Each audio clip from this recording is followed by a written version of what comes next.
here and see if everybody's coming through. Hello, everybody. Oh, no, Discord's definitely not capturing.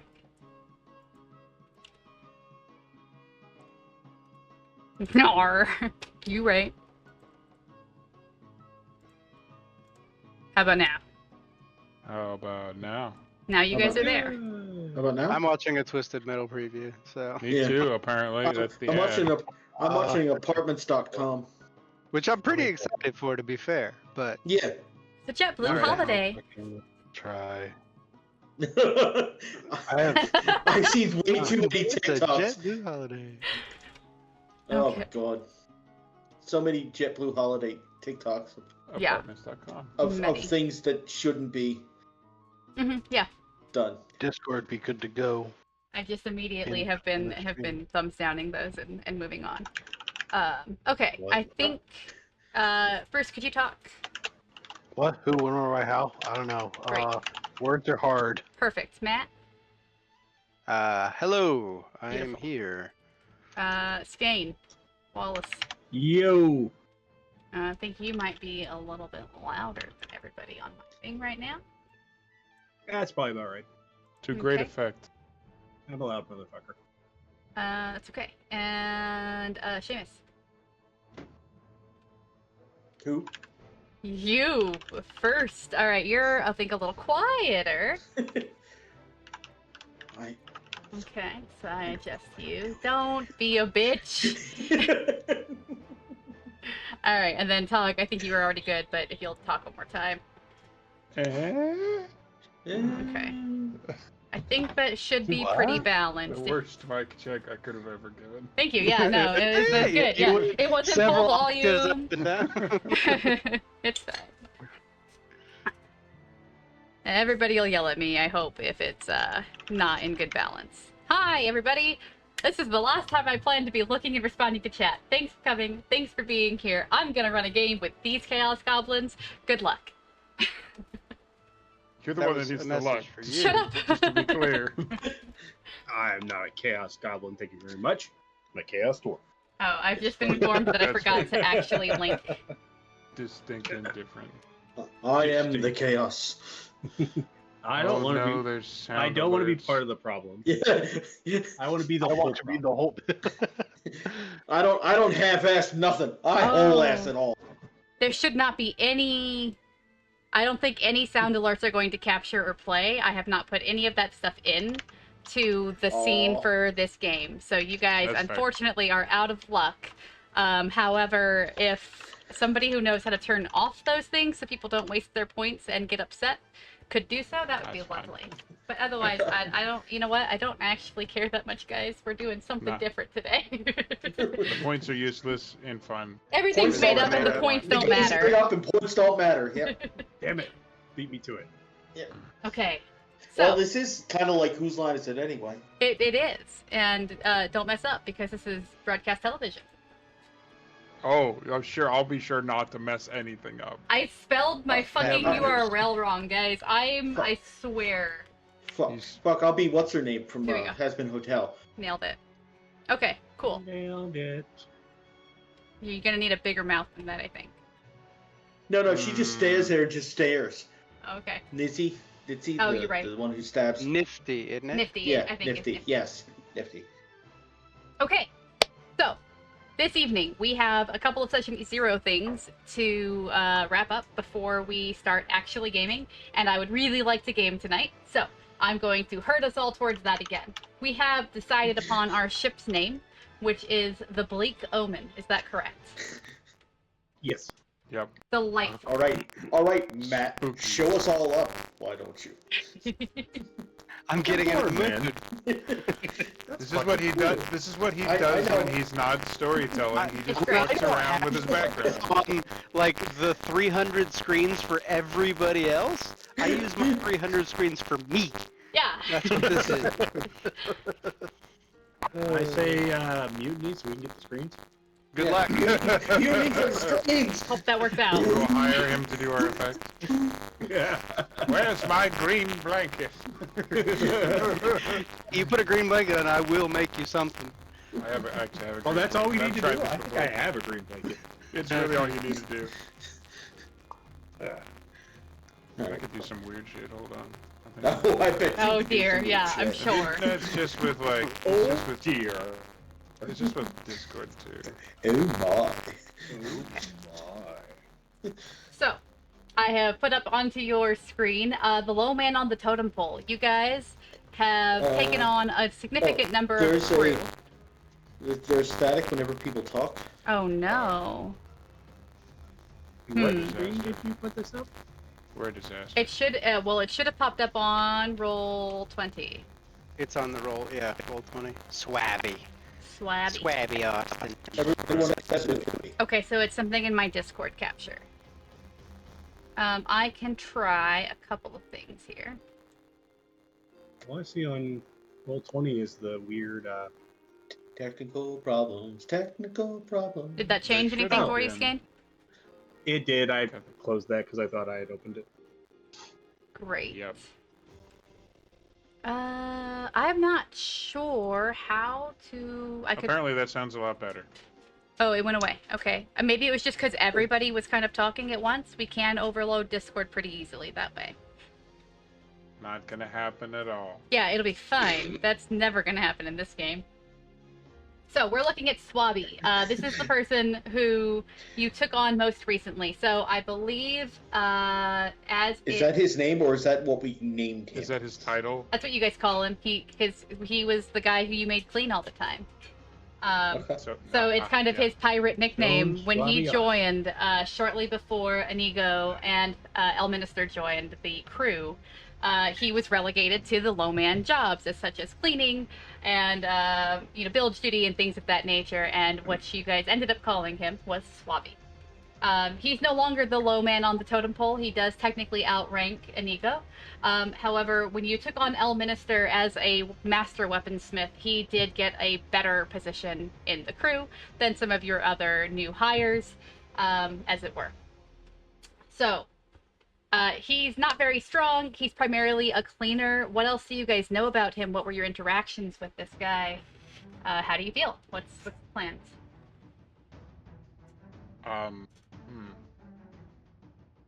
For Shame. Swabby in particular, he probably just does stuff. I feel like I would have maybe good-naturedly given him a hard time about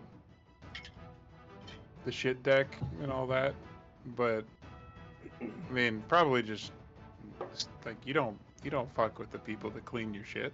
Yeah, you don't pick on him too That's hard, just and not smart. maybe he's kind of mellow. Pick on him a little bit, steal some extra food for him or something, that kind of Okay. thing. All I'm picturing now, through the picture and just the way you guys are describing him, is the first mechanic from Serenity. Oh. Fantastic. Hot for engines, bro. He's just Like, that's really exactly into what I'm mops, though. Could be. I Maybe he's got a mean- thing with mops, like Toxic Avenger. Loves a good mop. Okay. Mellow. Awkward. Yep. Loves a good mop. My guy probably would have kicked him once or twice. Okay. Okay, that's a The good guy's note. an asshole. I like that. No, that's good. Bullied by Skane. Added 2 notes. Everybody gets bullied by Skate eventually. Okay. Anybody else have any sort of particular interactions you think with this guy? It sounds like Cray, pretty friendly dude, especially as our first mate. Gotta be on top of crew duties and making sure that they don't try and mutiny, right? Yep. As relatively He's new friendly, guy, Captain Nar doesn't really give him the time of day. Not important to the captain. Ooh. Nathaniel probably just cursory Capulins. Oh man. Doctor. I think. New parts. How do you guys feel about potentially Spare parts. him being a little bit afraid of Nathaniel? He's cleaning up the blood mess. He's helping in the alchemy lab for cleanup duty, right? He No, swaps. he's fucking not. Oh no! Okay, all right. Absolutely not. That's my best. Okay. I like the He idea can that he's clean just afraid up. of all of us, though. He can be afraid of Nathaniel. It's just He's very private about his stuff, and he's not coming in there. No. Gotcha. He'll contaminate. So All do of you the have a stories fully... that everyone tells about this ship, I feel that the people on the ship tell stories about what happens in Nathaniel's office. Yeah. I would say, is that the case? Is that your quarters, your space, and that people by invite Yes. only? Except, I imagine, Yes. the captain. I don't think you could exclude the captain from any space on the ship. Is that... No. I don't exclude anybody from anywhere. I just really make it known you really should be in here. Okay. I would also say probably that because of the trust that I put into him, I give him his space. Okay. But you also know that he wouldn't kick you out of that space. Okay. So I think that's good for him. We'll go ahead and save those. Because he would show you where all those things are kept. Mm-hmm. About what I messaged you. Mm-hmm. We have a bald Secrets. character here, and by that I mean with no information so far, really, except kind of some personality notes, which is Scrubs. Scrubs joined shortly after... was that after you Scrubs. became Captain, Nar? While you were out carousing in port one night? Or was it before you became Captain, but they were fascinated with you? That's kind of what I got, is that they are sort of fascinated, perhaps enamored with you as Captain. Is that... or with you as you're with Nar, in whatever form? Yeah, I think that's more it. It's Okay. just like...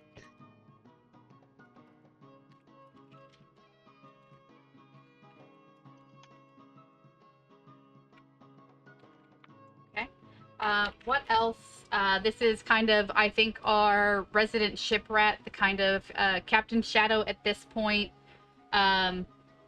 Are they particularly skilled at anything? It sounded like they sort of joined the crew, snuck on board, stowaway style, and were like, you can't get rid of me now. I would say stealth if they could have something. I would say that stealth would be a good Sure. skill for them to be proficient in. That's what word I'm looking for. Okay. I'll go ahead and put that as just overall that they are stealthy. You guys would have seen this character. This is a non-binary, or perhaps simply because of their stealth and the way that they stick to the shadow of the captain and the shadows in the ship. We haven't really put together what their pronouns are. We call them Scrubs. What sort of interactions may some of you had? I mean, especially first mate would be around captain pretty often. Brothers. What sort of things do you think both of you here would have happened there? What do they act like? I believe it was quiet. Yeah, they're mostly just quiet. They watch. They kind of follow. Like you can kind of like, almost like an Easter egg in a movie. Like you can kind of see them behind Captain Nar. Like occasionally, like pick them out in the background if you're really attentive. This is like a Haunting of Hill House situation here. No, they're real. They're an actual living flesh blood person, as far as I know. That's the information I've given. Pretty so. useful. Yeah, good gopher. Yeah. Okay. It would have been immediate distrust as a random like interloper. spider creature just around on the ship at first, but after how long have they been here? It looks like at least 7 months. Oh, so a bit. Okay, yeah. So after they haven't attempted an assassination attempt after the first 2 weeks, they're probably cool now. Delightful. Still prepared to kill this creature, whatever it is, at any at the drop of a hat if it goes wrong, and probably projects that. But if cool with the captain, then they have a right to live. Yeah, it seems you would know as a crew, of course, that Nar became your captain approximately 6-7 months ago, and this joiner would have come before captainhood, but shortly after having, or shortly before. They do run lots of tasks, sort of the kind of work you'd really expect again, sort of the low man of the totem pole to do. Captain says this needs to happen. You go run and tell them that. Is sort of the position they fill, because every time Captain turns around, there they are, hovering, waiting for orders. And Captain's like, you know what? You go do this thing. So they're a busybody. They're moving around, doing things on the ship, probably very taciturn. They, this is what the captain said. You got to do that, and then disappear again. It's sort of the impression that I have gotten. Is that about where we're at? Because I don't know that we'd have too much more interaction if that's what our character is here. If anybody has gone out of their way to befriend this character, then by all means, I think you could say that you had done so, except maybe Inigo, you're pretty new to the ship. I think that we're talking about maybe a couple of weeks to a month of sailing time for you, which is not a decent amount of time, but as far as joining a crew goes, you would still be fairly new and slightly suspect among your fellows. Just, testing your mettle as a new crewmate.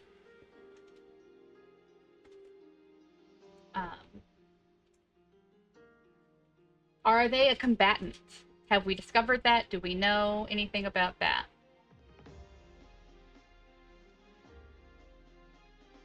My person? Yes, Scrubs. A combatant in, like, would they help in a fight? They'd probably help if I was in trouble, they might jump in, but I don't know that they would do it for anybody else. Okay, have we seen them fight necessarily yet, or do you think perhaps not? Okay. I would say no. Okay. All right. I have some ideas about that. If nobody wants to add anything else, I'll work on her, him, them. I think we're going to stick with them. I think they're going to be a non-binary person. Until, and then I'll work on that a little bit in our downtime after session today. But I think that's good for now, so let me share that. Does everybody see? This is Scrubs.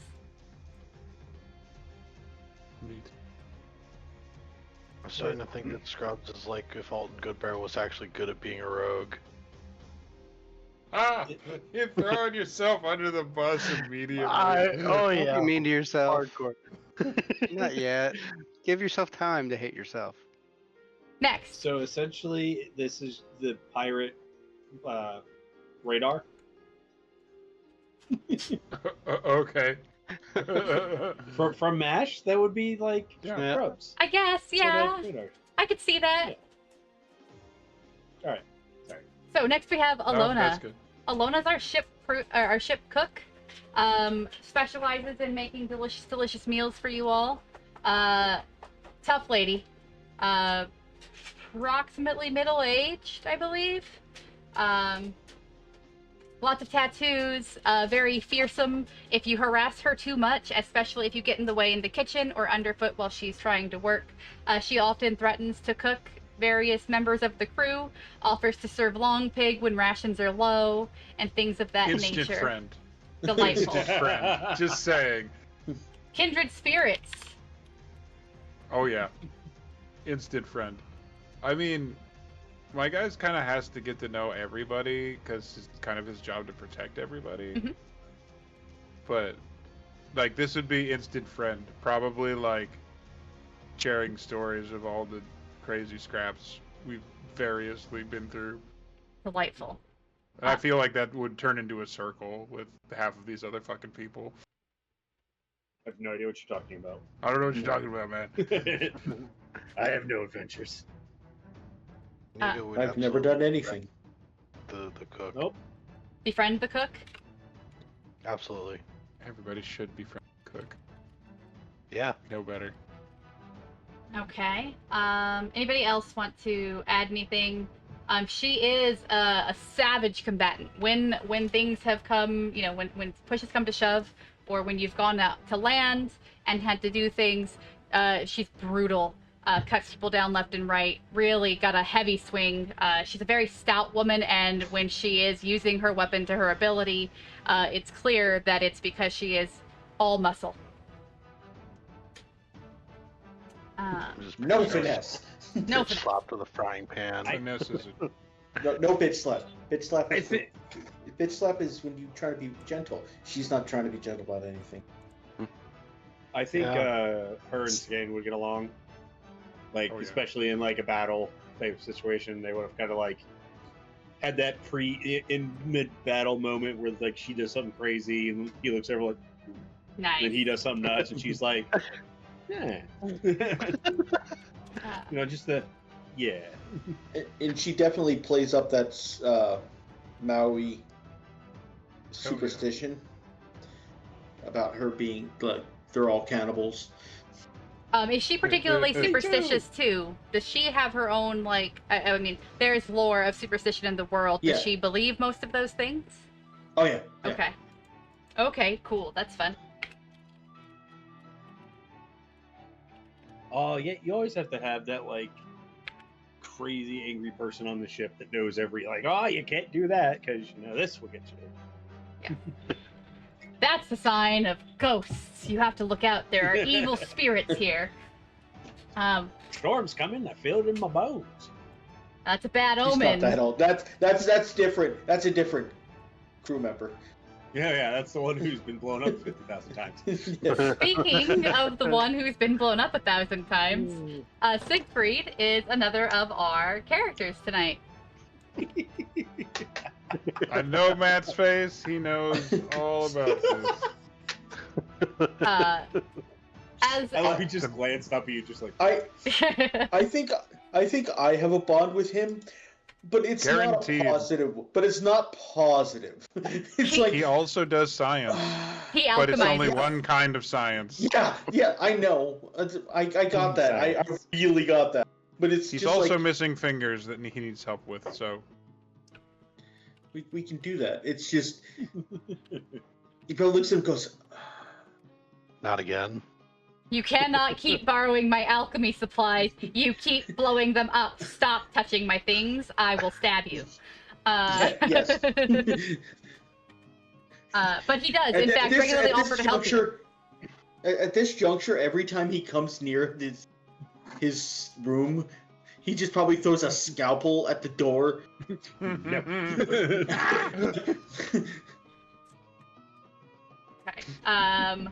Friendly.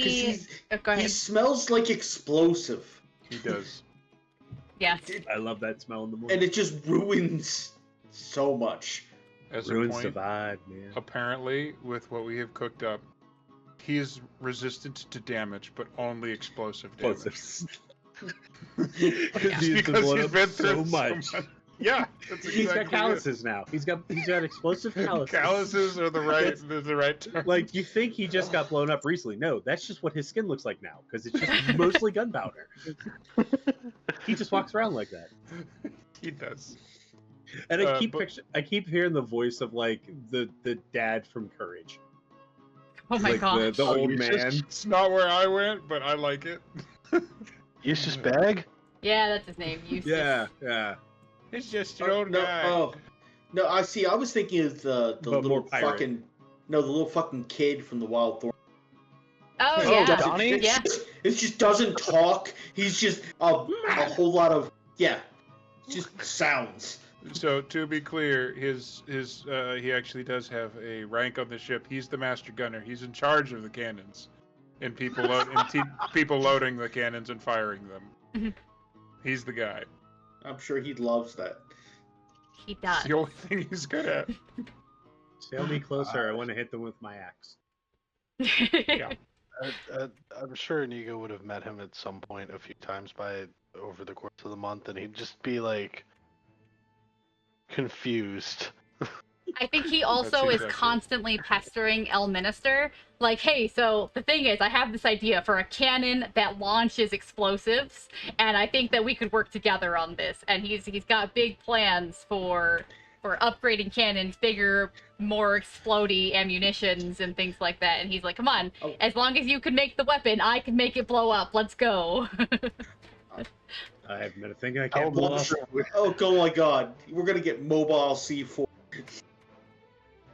What's Yes. Down for this. his picture is entirely wrong for it, but what was the dude from Atlantis? Oh, yeah. No. Yeah. Oh, God, what was his name? Or I know. the Mouse? With the No, mustache. Mouse is the digger. Yeah. Fuck. or the That guy turtle looks looking, better. or the turtle dude from Titan AE. That's also good. Yeah. Vinny was the explosives guy. Vinny, the Yep, explosives Vinny. dude. Yes, you're right. Okay, so I think last one here is our quartermaster, Lucas. Grizzled old man, more replacement parts than what he was born with at this point. Yes. He's real tough on you guys. He's very stern, and he has a system. And when you guys function outside of that system, he gets angry. He Which gets is all the time. belligerent. Yes. And he doesn't tolerate it well. So very much this. But I think we have this pretty fleshed out. I think mostly here we need Nar and Cray to kind of weigh in on this guy a little bit. He's a scholar. He hates most of us. That Yes. seems. He, If he hates most of you, then he's probably doing his job right. Yeah. So the idea I made with him is he is the epitome of the angry guy who's just worked in warehouses entirely too long. But as a pirate. But as a pirate, so he's a quartermaster. He's old as a pirate, so you know that he's like He lived. he's covered in scars and fake legs and everything. And yeah, as long as you stay within what he wants you to do, it's fine. But if you go in and like screw with it, he wants to like kill you in the most graphic way possible. He does tend to keep to his quarters during Yes. combats and things, especially. Although, for the most part, he is keeping logs, taking detailed notes and things of what's happening on the ship each day, rather than being super present. But when he has had to leave the ship and go on shore, you guys do know that despite being a monster crew on a monster ship with a reputation, he in particular stands out. Most people who are superstitious find his mechanical eye to be unnerving. They believe it's a sign that he could be possessed by a demon. This is a common belief, and you see it pop up time and time again when he does have to make a showing. That many people who are superstitious will refuse to deal with him. And occasionally you have had people try to expel the demon from within him. It's never been very effective, so whether or not you think he's a demon or otherwise is up to each of you. I think my headcanon for this is that he hates it. Every time somebody does it, he's like, you just get the fuck away from me. I'm not a goddamn demon. I don't have time for this. Just let me buy my shit and go. I feel like Cray would have beaten up people giving at least once or twice. Okay. He gives me my bullets. I think we would have all gotten into a fight. He's bookie. At once. He's my bookie. He knows Yeah. books. He's bookie. He controls my bullets. So yeah, I'm gonna kill you.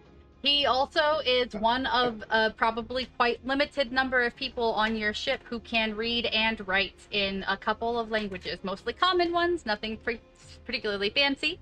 But he is literate, and that is a boon in this world. So, I think, Nar, that he probably would be at least generally friendlier with you than everybody else. I would definitely respect him and understand him a little bit, and so yeah, I would be fine with that. He's good at what he does. I don't too. know that I don't know that I'd have like a full-blown relationship like Sure. bond, Mhm. but I think we would be on good terms. And I would also, if for example, if there were like new crew member that we picked up or somebody giving him hard time behind his back or asking too many questions about him, I'd probably get rid of them. Okay. You wouldn't have to. They're not gonna fit. I feel like everybody except for Harambe, we've all gotten into a bar fight once because of him. Oh, Gary. Together, like we were just drinking and some huge fight. You know, you cut out, but you cut out at the best time where I could invent the story that you just told. It was good. Yeah. Okay. Anyway, I think we all got into like a bar fight because of him, because somebody said some shit, Oh yeah. 100%. and we all just For sure. I heard something interesting really quickly from Prey here, which is that this is somebody that you would jump to the defense to. I know Oh, that yeah. in your character's playbook, you have some things about that. Yep. So I think that's a good point to transition into answering some of those additional character questions. Do you guys all have your character sheets handy?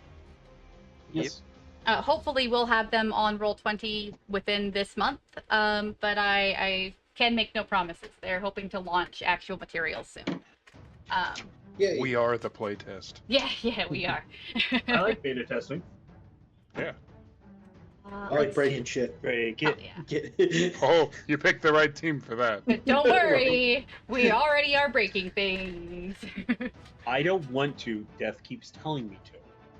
Not my fault. Well, I mean, I shouldn't be part of Death. I shouldn't have Death chosen as a thing, but you know, it fits the character. Does. It fits the story. No, the Rules. character. Story trumps rules. And wait till we get to the other thing. Again. So you have some built-in things that you defend, Cray, because you have a family relationship on the ship. But additionally, I think you could probably mark for somebody that you tend to protect from harm. It sounds like maybe Lucas falls under that, especially more than some of your other crew that we've talked about. Do you think that's reasonable? He's very valuable to the ship. Mhm. So probably, yeah. If he Can't was really in run trouble, without him. If you're gonna have and enough also, food. that, and also, judging from like the general abilities of everyone else seems to be able to mostly take care of themselves. Right. This guy kind of can't as much. Like he can take a hit or two, but he can't really dish them out, and he's gonna lose eventually. Yeah. So probably Absolutely. he's an older dude that don't fuck with my book person.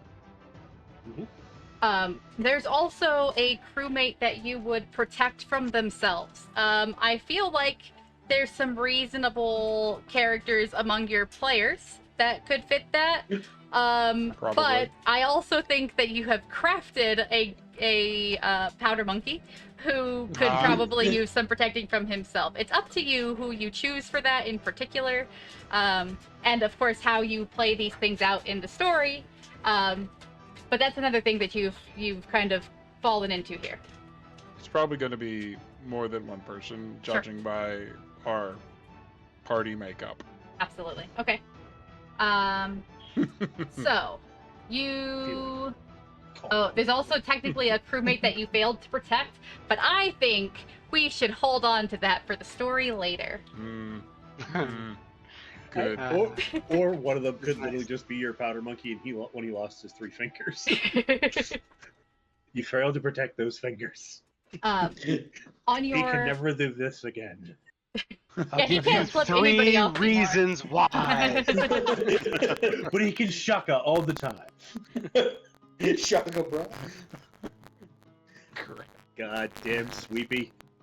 You You've can take a already heard bond this. with both Lucas and Siegfried. Okay. There are other people who have yet unanswered questions about their characters.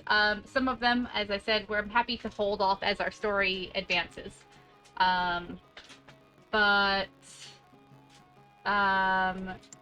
Let's see. Nar, you've already marked bond with people about question 3 on your character sheet, right? Marked bond or marked bond, not with the people, but with the other choice. Is that correct? We've gotten through that. Correct. Okay. Yes, we've done that part. And I think the rest of it is not relevant to tonight's game, although it's stuff we've talked about. Did you want me to send you my character sheet so you could look at it? Sure, that would be lovely. Okay. Thank you. Okay. So, there is something to ask, now that we've kind of built in some of these, characters and bonds among our crew. We do have somebody who thrives off of bonds and things, and that would be Inigo. Inigo, you have a couple of things. You have a best friend, somebody you'd kill or die for, that you should take a comrade bond with. I know we've sort of done this with a couple of non-player things. I think it would be relevant here to take some of that with either the named crew or your player characters here as well. Do you think currently among your crew, and in sailing with them for a month that you would have somebody else who you were friendly with. I would say among your non-player characters that you probably are pretty friendly with Swabby, as he's recently been in your position, and so is probably kinder and more gentle to you than some of the others, because he was getting the raw end of the stick, and now it's your turn. So he would be a good one if you wanted to do that. Otherwise, you can talk to your players here and see if any of them are particularly friendly with the new guy. With the new guy's brother, rather. I would definitely take a comrade bond with Swabby Austin because he gets it. Because he gets Swabby it. Austin. Let's see. I think that's the only thing to really think about. Do you have other bonds with anybody? Did anybody find that Inigo is like an enemy? Does anybody really dislike him? I don't know what's his personality like. What has it been like living on a ship with him? What has it been? Yeah, what has it been? He's the baggage that came with the dude who was actually useful. Yeah. That Yep. seems to be like the general idea. He keeps getting hit in the nuts. We don't know why his nuts hurt all the time. He needs to stop. Listen. He really needs to stop playing with. He's trying to pull off those cool theatrical tricks. That's my medical professional opinion. Thank you, ship doctor. Why do you keep kicking me in the dick? And also, it really makes everyone else when we can hear it tonight. Oh, dear. Oh.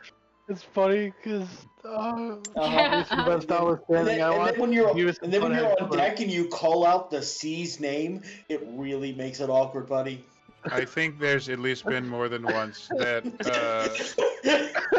this guy has just been at the rail and just like looking out longingly into the sea. And Cray, who's just probably like 3 feet taller than him, just kind of walked back and like scruffed him like a cat and just walked him away from the rail back to like where the regular people are. Is that ocean spray on your pants? You're just No. happy to see me. Both. Bad.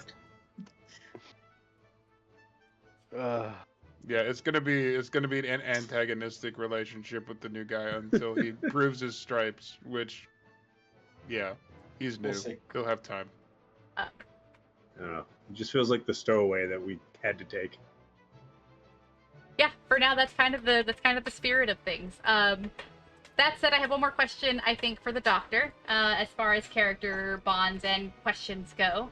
Okay. We have created a character who's sustained a grievous injury of 3 fingers.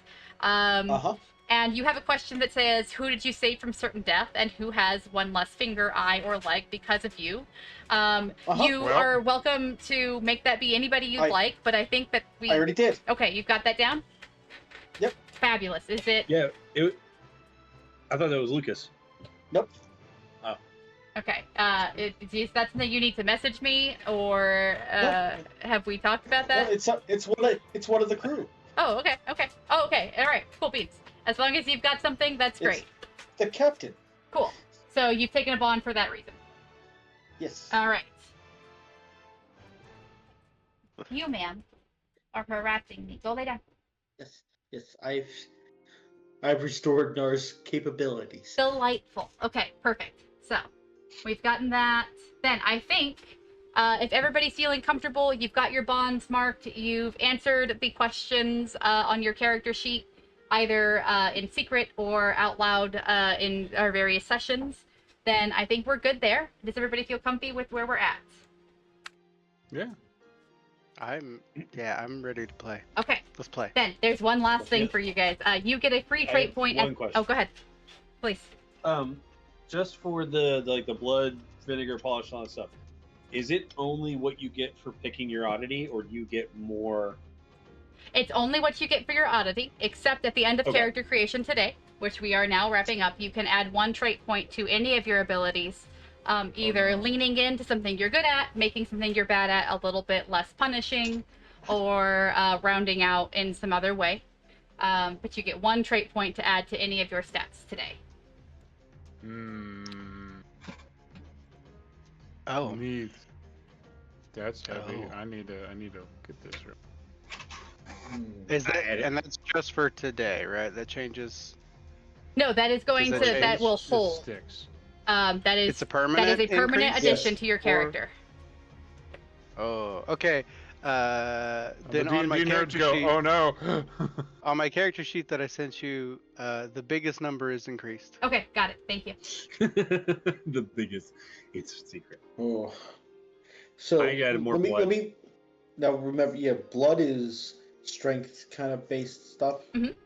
A lot of my Yeah. stuff for my character is kind of more toward the blood because bloodlusty. Okay. Um, Vinegar is sneaky shit. Yes. I'm not sneaky. Here, let me pull up. Blood, this is your liquid courage, is what gets your blood boiling. When your wits and wisdom escape you, you're left with your will to survive, and the pants you woke up on, that's blood. Vinegar is on the high seas, being strong keeps you on top, but being cunning keeps you alive. That's too damn clever for your own. That's you, too damn clever for your own good. Use vinegar to fight dirty, outsmart your enemies, and know things you shouldn't. Polish is your way to bullshit. And Spitfire is a way to manipulate fate. Kind of like Chicky, I think? So, as the doctor, a lot of your playbook moves roll off of vinegar or Spitfire. Yep. Yep. And Yeah, so I would I encourage you all vinegar. to look at those things when you make this choice. Additionally, within like the different base moves that you have, as far as like hoodwinking or stuff, those also roll off stats. So if there's something that you think your character is likely to do often, if you think you're likely to try and be like pulling off deceptions and things, then you might want to lean into the ability you use when you roll to hoodwink. So keep those things in mind, but you certainly don't have to cater to any of that. If you want to lean in and be good at what your playbook is good at, then that's what you should do. You will be able to advance at the end of a chapter for character advancements. You have the option of taking a trait point up to 3 additional times. So you can have 4 total, the one we got today, and 3 more trait points to add, with a max cap of 3 on any one ability. Yep. Okay. In that case, I think that we are ready to begin our game tonight. Has everybody marked their trait point? Woohoo! Yes. Almost. Okay, that's I've okay. added mine. I've added mine. If you have a Spitfire score and you don't currently have any luck, which none of you should, you can mark luck up to the number of your Spitfire. This is something you can do at the beginning of each session. Yay. Only to the number of your Spitfire. So if you already have, for instance, 1 luck and you have 2 Spitfire, you can only mark 1 additional at the beginning of a session until you're equal. But that is a thing you get to do. So use luck. Yeah. If you have Spitfire, use luck. If you don't, you might not want to.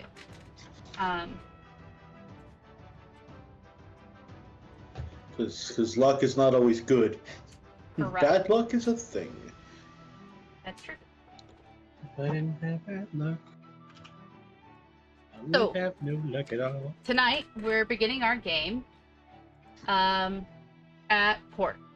You, as a crew, have Wait, what? You're What? you're I've been starting. arrested. You're starting Hold on a minute. in a port. Which court? Vampire court? I'm getting flashbacks here. Hold on. Wait. Let's get back into the. No, dears. Yes, hello. a port, as in you have landed and you are visiting, not the ocean. Oh. This is a place that you have been before. You are in an island called the Serpent's Maw. You are visiting, as you've been here before. You know that this is a pretty friendly place for your type, and you are relatively known. You're an infamous ship, and so you have some renown and some fame that follows you. And at this place, for the most part, you get to carouse and revel the way that pirates would. You're relatively safe here, usually, as long as you don't make too much trouble. It is a slightly leaning city towards the Guild of Inks. You're all familiar with them. A mixed sort of law force. We hate the law, but you can't have all the money in the world unless you're willing to deal with the Guild of Inks. And for that reason, they kind of put up with you, you kind of put up with them. And in fact, today you find yourselves in a very familiar tavern called the Shark's Tooth. It is a tavern that nods its head to the guild. We'll start with Inigo. You find yourself in the tavern. It's loud and full of people. There is the smell of food wafting through the place. There's a person behind the bar serving drinks busily and happily. The ceilings are low and heavily decorated. A heavy cloud of smoke lingers near the ceiling from people smoking various substances, and it's quite a good time. What is Inigo up to this evening?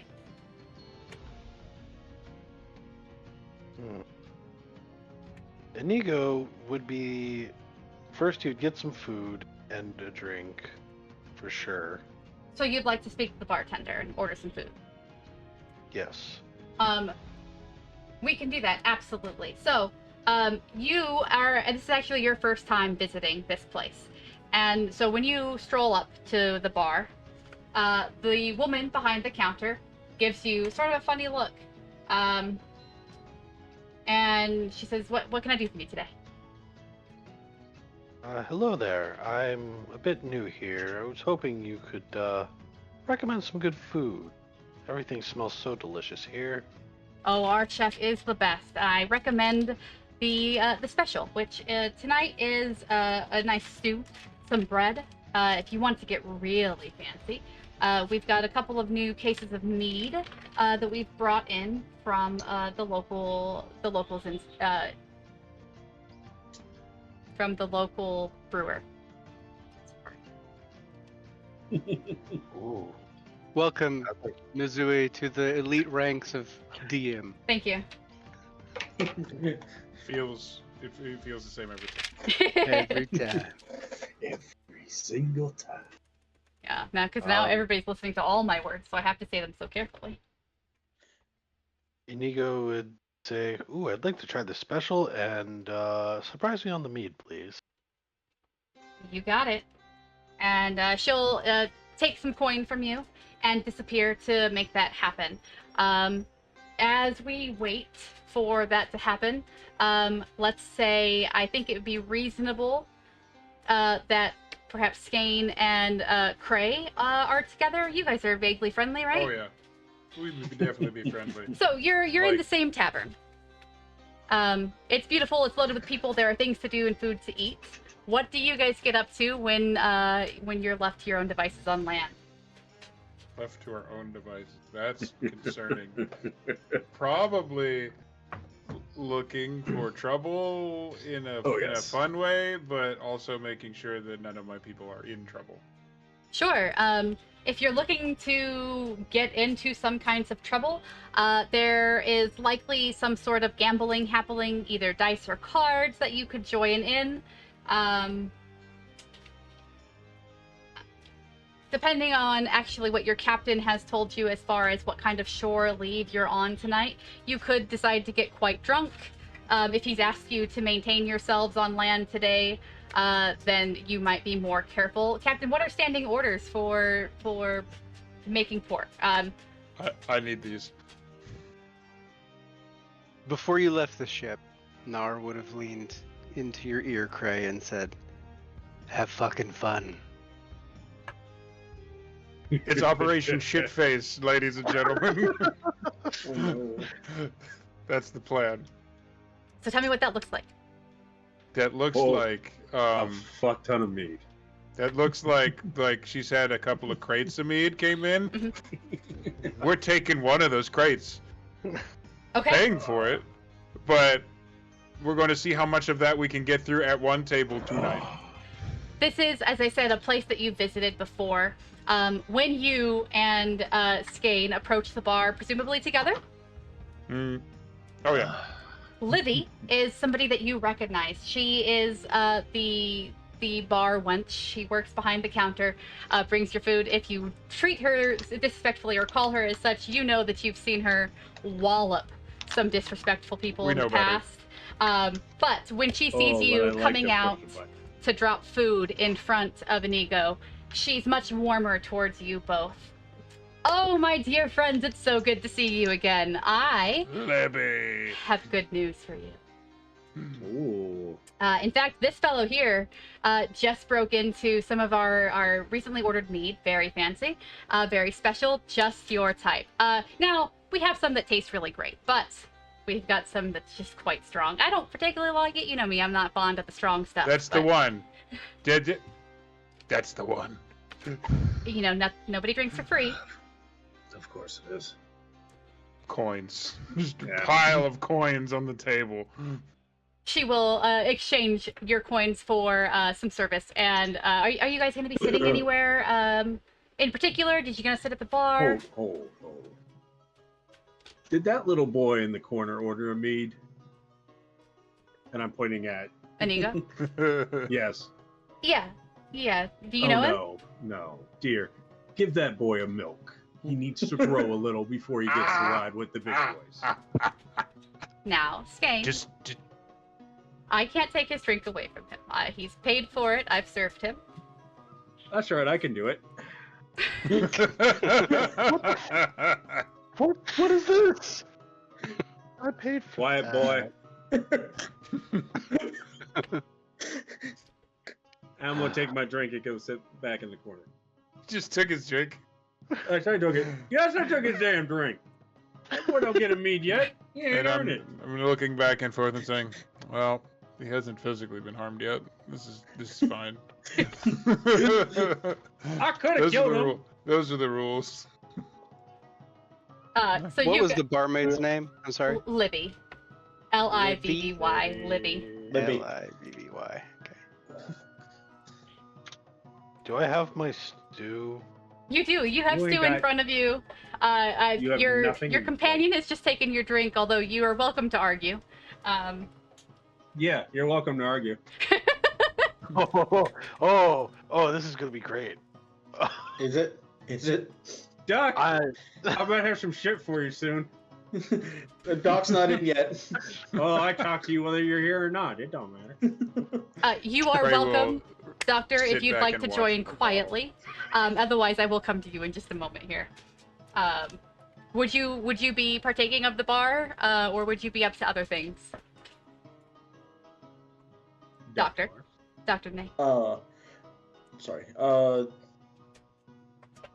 He would not. He would walk up to the bar and go in.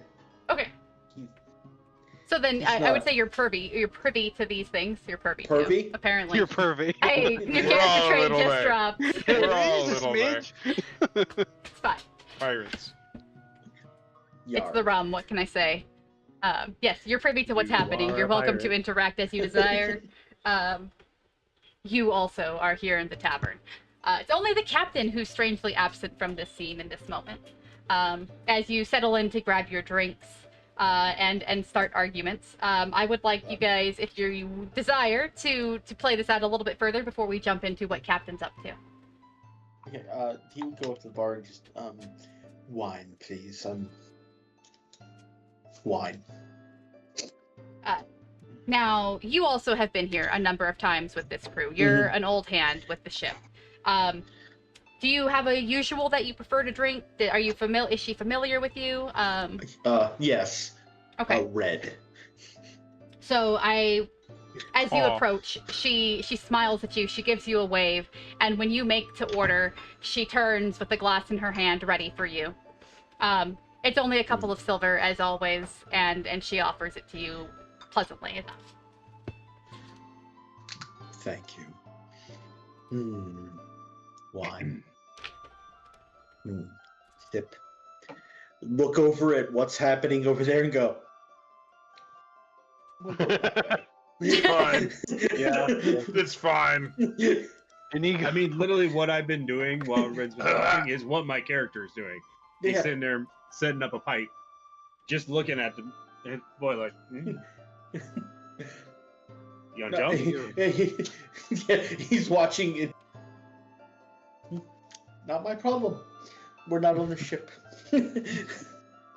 Inigo just sadly looks at his stew for a moment, gets up, takes it over to Skane and says, "You want my stew too?" and just dumps it on his head. I have made a mistake and I don't care.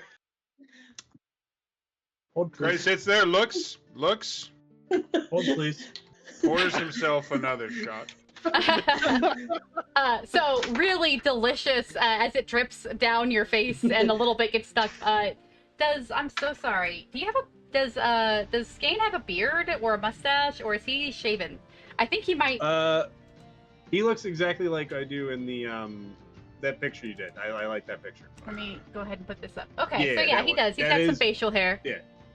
The stew kind of catches and drips into your flavor saver, as one does, as it drips down into your lap. It's hot.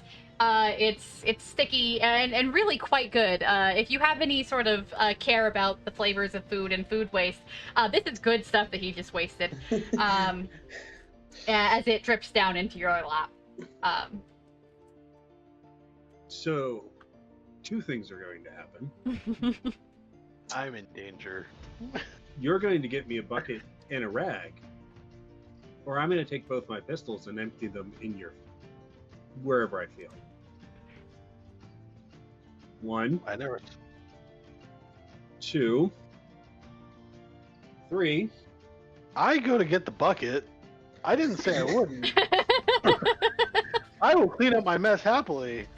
Good boy. But don't take the mead, man. I paid for that. Oh, and I'll let the cook on the ship know how much you appreciate food and especially good food. I'm sure she'll appreciate that. Alona's gonna eat him. I Kai would kind of eat- like leans over and puts like a pinky on like the table where he got spilled in. Yeah. I would eat up, boy, because that might be the last meal you have for a while. Right along. Yeah, I go to get a bucket and a rag and I clean up the mess. A second bottle of dark bottle, heavily corked wax seal, comes to the table as this is happening. You see Livy behind the counter give you a nod. Clearly, this is part of how much you've already spent. She just thought you might need that bottle a little early. Mm. And put it on his tab, not ours. He's technically not technically. He's under our employ. I mean, we still pay him.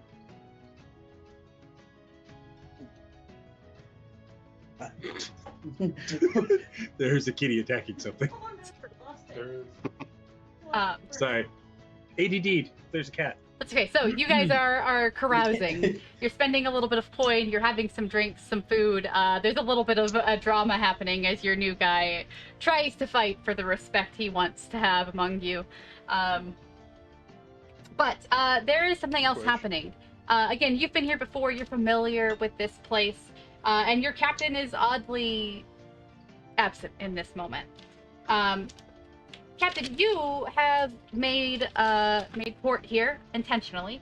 You know that the innkeeper here is often a good source of information, and that he can assist you with a good deal of things. And so you're here seeking information in particular. There's a couple of things you're trying to find out. You're welcome to ask him about any of those things that you'd like to know. You are in the same tavern. You've gone upstairs. It's a familiar spot for you. It's a long meeting room. You know that the staircase is a spiral. It goes up and down. Down beneath is not somewhere that you've been recently. But up the stairs, there are a number of rooms for people to stay, and then the office that is often used. And there you find Salmond, the innkeeper, and the proprietor of the establishment here. And this is the inn is attached to the Shark's Tooth, right? It is. This is, yes. The Shark's Tooth does it have both an inn, a bar, and a brothel downstairs.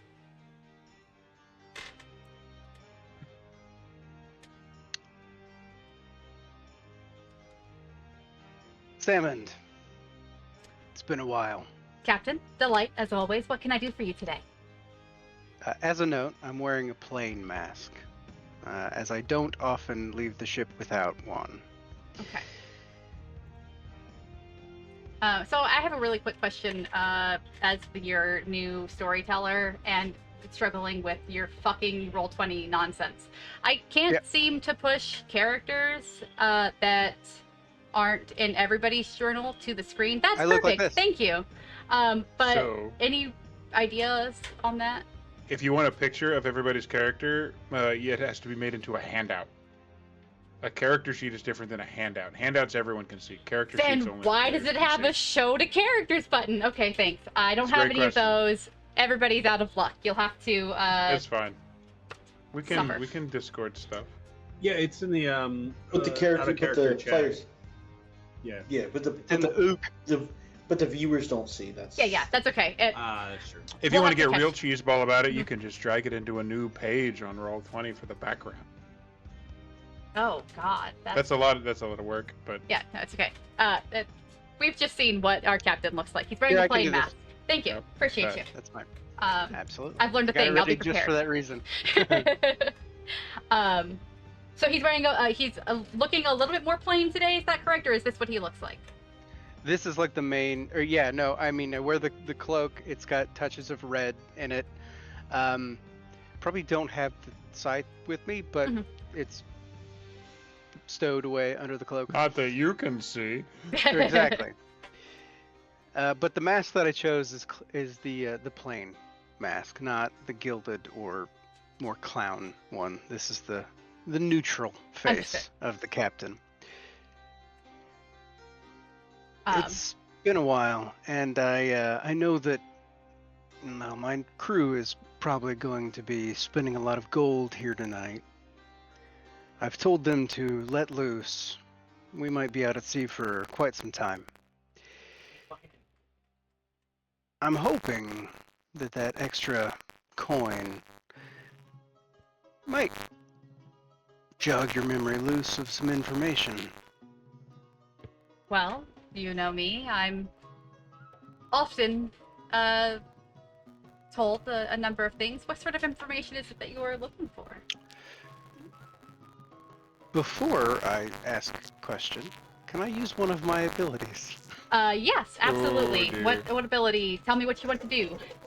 I would like to see the deep desires and dark secrets of everyone around me, focusing particularly on Salmon. In this meeting room, currently you're only meeting with Salmon. This is the place where he does private business. That is what I assumed, but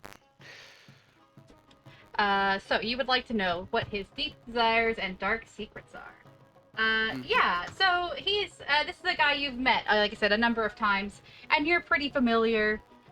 You know, that his wife is who's behind the bar currently, and he does have a family here on the Isle. His goals, his desires, are really just to kind of make things work. It's hard to have a place where pirates can be welcomed when the Guild of Inks, the law, is a present and constant source of trouble. He just, as far as his deep desire, his ambition is just to be successful and to work quietly against them to the best of his ability without causing damage or harm to his family. And that's his secret as much of anything else as well. He does his best to undermine and to support the pirates and the weird outside of the law when he can, without, again, harming his family. That's his big thing, is that he does have a life. He has a family. He has a business. And while he's not loyal to the law, he does have to work for them sometimes. right. Then before I answer, or before I ask the questions that I intend to, I would also add, I know that we both feel similarly about the Guild of Inks. I know what you do in secret against them, and your secrets are safe with me. We work to a common goal.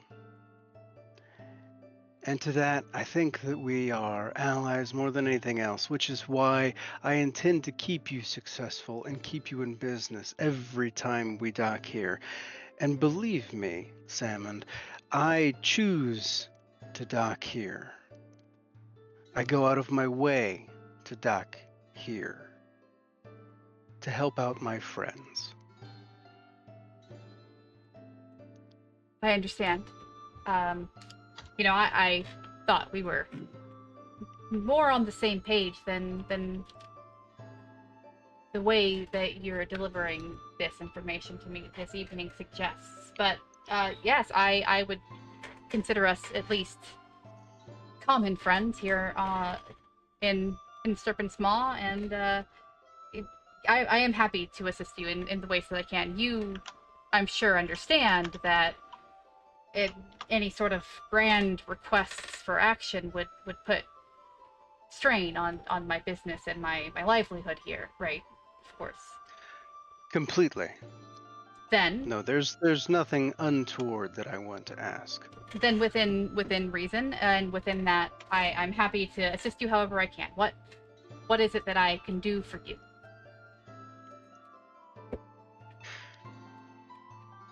Have there been any ships come through that have had issues with their crew? Issues how? I mean, sure, plenty, but that doesn't... Sicknesses, diseases, anything that would bring to mind a pestilence. Oh. Let me think.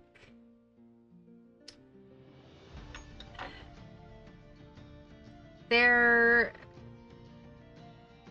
was a man who came through with pock marks, but I think he was just ugly, you know? I'm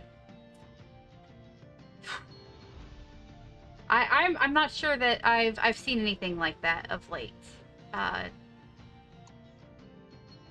No one that your downstairs business has had to refuse service to? Well, not for that reason, no. We refuse business often, but nothing like that has happened of late, no. Not for disease or anything. Have there been any incidents on the island? Well, it depends on what you mean by incident. We've had an influx of naval officers in and out of port here. Why? Do you know? I'm not really sure what's going on. I understand that, you know, we are in a place where the law is fairly present. And I'm sure you, a fine captain of such a vessel, is familiar with the lumber inland that is so highly desired. It may be to do with that. You know how things can get when money becomes tight, lumber becomes even more important, especially as people fear the uprising of the sea again. That would be my best guess of what's going on. What is there something in particular? I feel like you're dancing in circles here. You've known me for some time now. Couple trips in and out. Mm-hmm. I don't intend to involve you in anything that you wouldn't want to be involved in.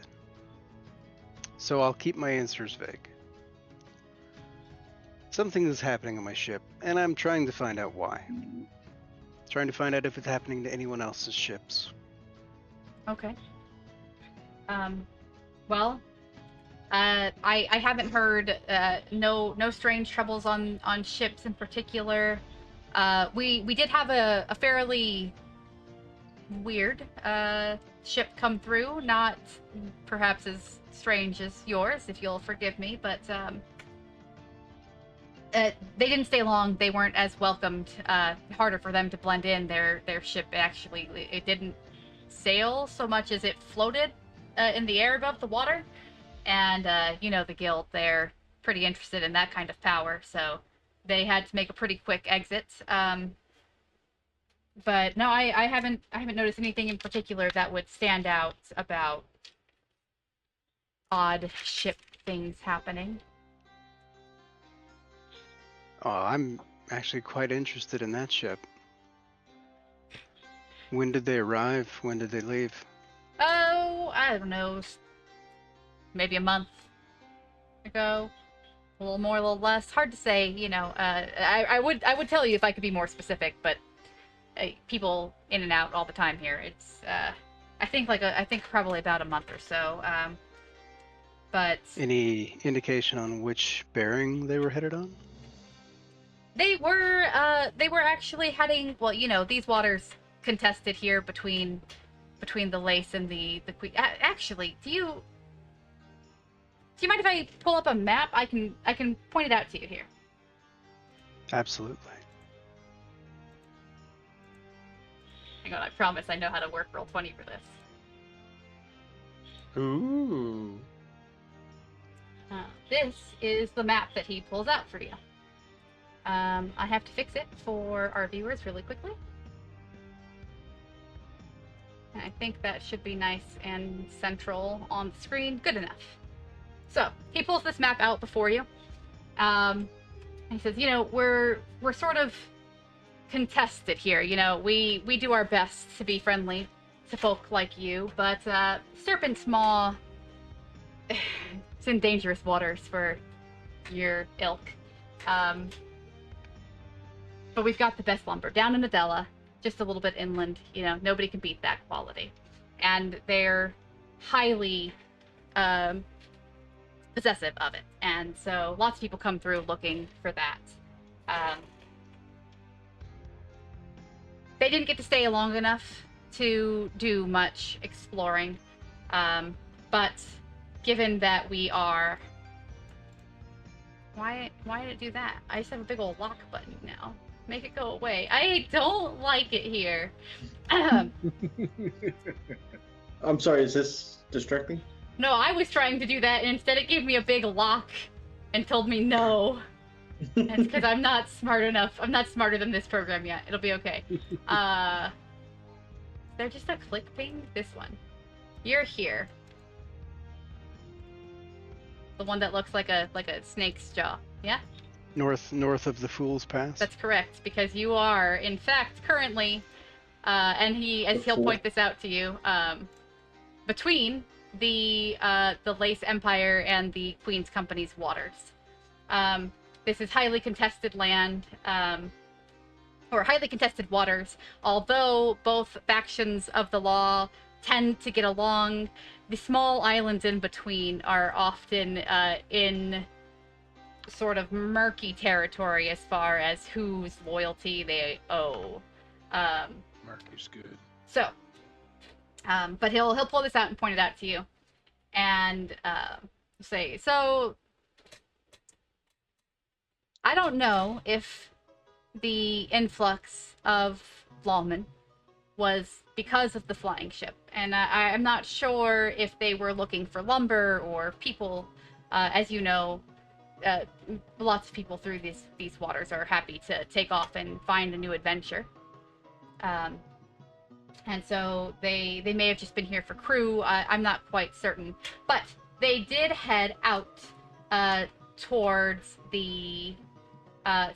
more friendly waters, towards that'd be the east.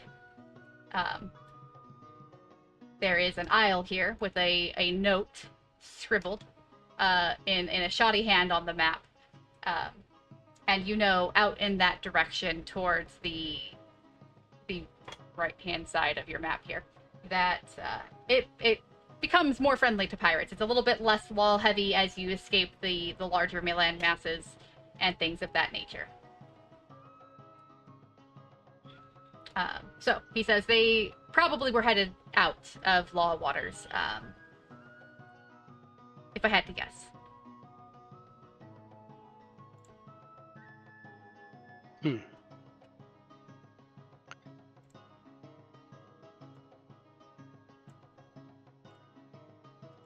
Could I ask you a favor? Of course.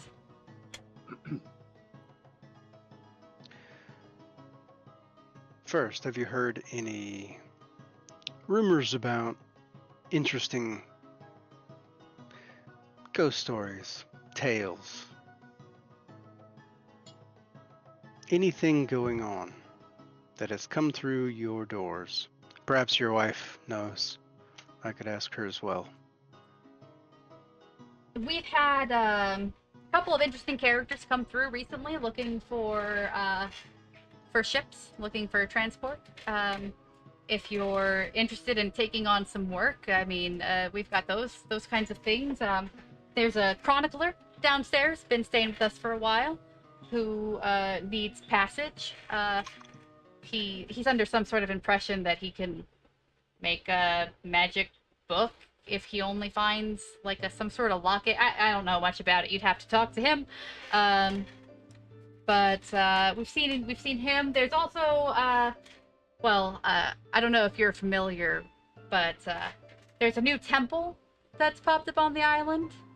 That's a little weird. I don't know how I feel about that as much. Not very popular. Not a ton going on there, but they some like sea creature cult or something. I'm not a fan of the whole religion thing. I don't really get into it, but Here on yeah, here at the Serpent's Maw. yeah. If you just it's down.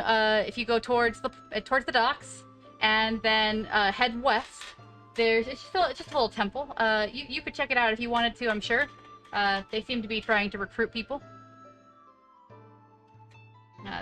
I don't know what that's about. Like I said, I keep my nose out of that business. I'm got my fingers in enough pies, if you know what I mean. So I don't need to get involved there. While he's talking, I'm gonna actually let me see if I can do something. I gotta learn all my new stuff that I can do. That's right. What is powers? There's many. Okay, I can't do it right now. Okay.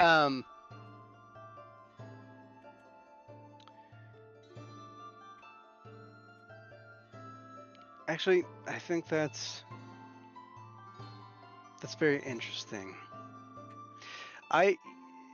Salmon, I know that your allegiances lie mostly to your family and to your business, and you want to stay relatively profitable in this intricate world that we live in. I like the stories. I like the myths and the legends that these ships coming into port tell. I don't know when we'll be back, but I will pay you for every one that you bring me with a little bit of validity. And if you'll keep an extra ear out, I would appreciate it. now, I hear you, and I'm happy to be of aid to you. Such a loyal customer, of course. But you're in particular looking for perhaps things a little strange, kind of folk like we might consider your ship to be a little strange. Is that right? I gesture at myself in my ensemble that I'm wearing right now. Mm-hmm. Things that strike you off, unique. Now, mind you, not every sailor that comes through is going to have the cred to make these worth my while. But I believe that you're seasoned enough that you'll know. You'll be able to pick out the blatant falsities from the ones with nuggets of truth. That's what I want. In that case, I do have one more thing to share with you. In that case, and I'll pull like a bag of gold out and set it on the desk in front of him. He'll look at it and not move to take it quite yet. I'll say there was, the Navy. They're always talking about whatever nonsense mission they're on for whoever's in charge of them today. But Who is that right now, by the way, if you happen to know? It varies depending on the crew, but the influx we've seen has been primarily the Queen's Company. Queens. Understood. Thank you.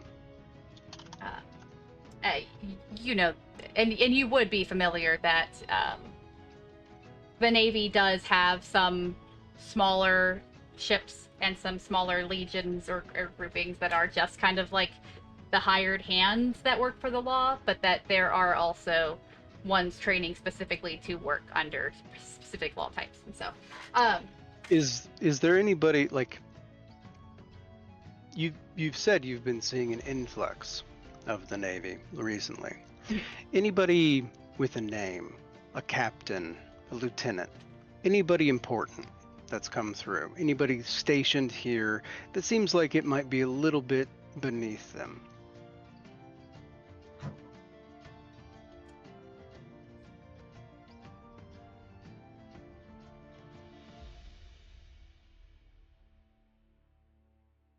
No, nobody of that type at the moment. The young guy that was running his mouth, the one I think might be of some interest to you.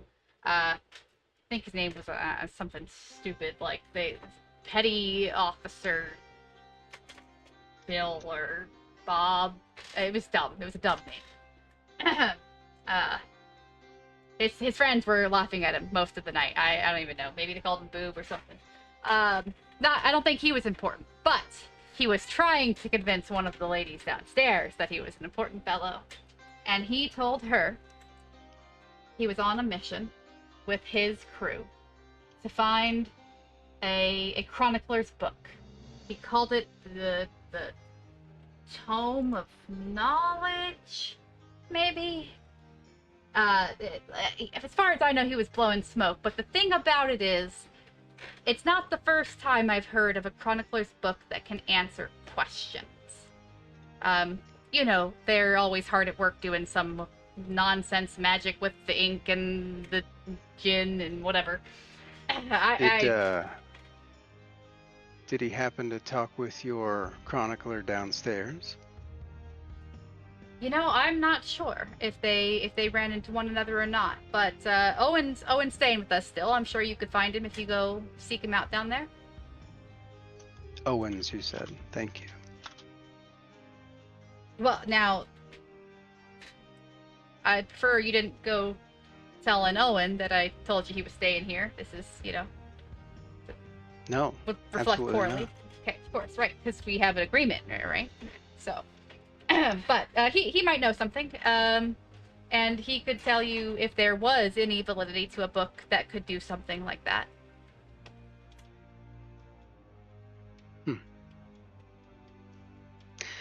Salmon, you've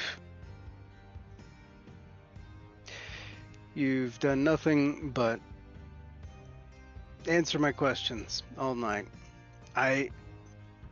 Please forgive me if I seem a little short.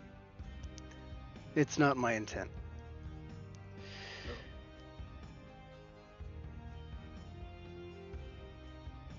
Oh, beep. Can you still hear us, Skane? Oh, I'm here. Okay, Sorry. cool. That's fine. Just making sure. As long as you Okay. can hear us, nothing's messed up. Please understand that though I'm speaking a little more cryptically, it's mostly because I want to preserve the relationship that we have. I was not intending to be confrontational at all. And I do truly appreciate your ambiguity when it comes to this area of the ocean. No, I think that we've understood each other well enough this evening, and I've taken no offense. So. Well, then please enjoy the rest of your night. I have a couple things that I need to do now.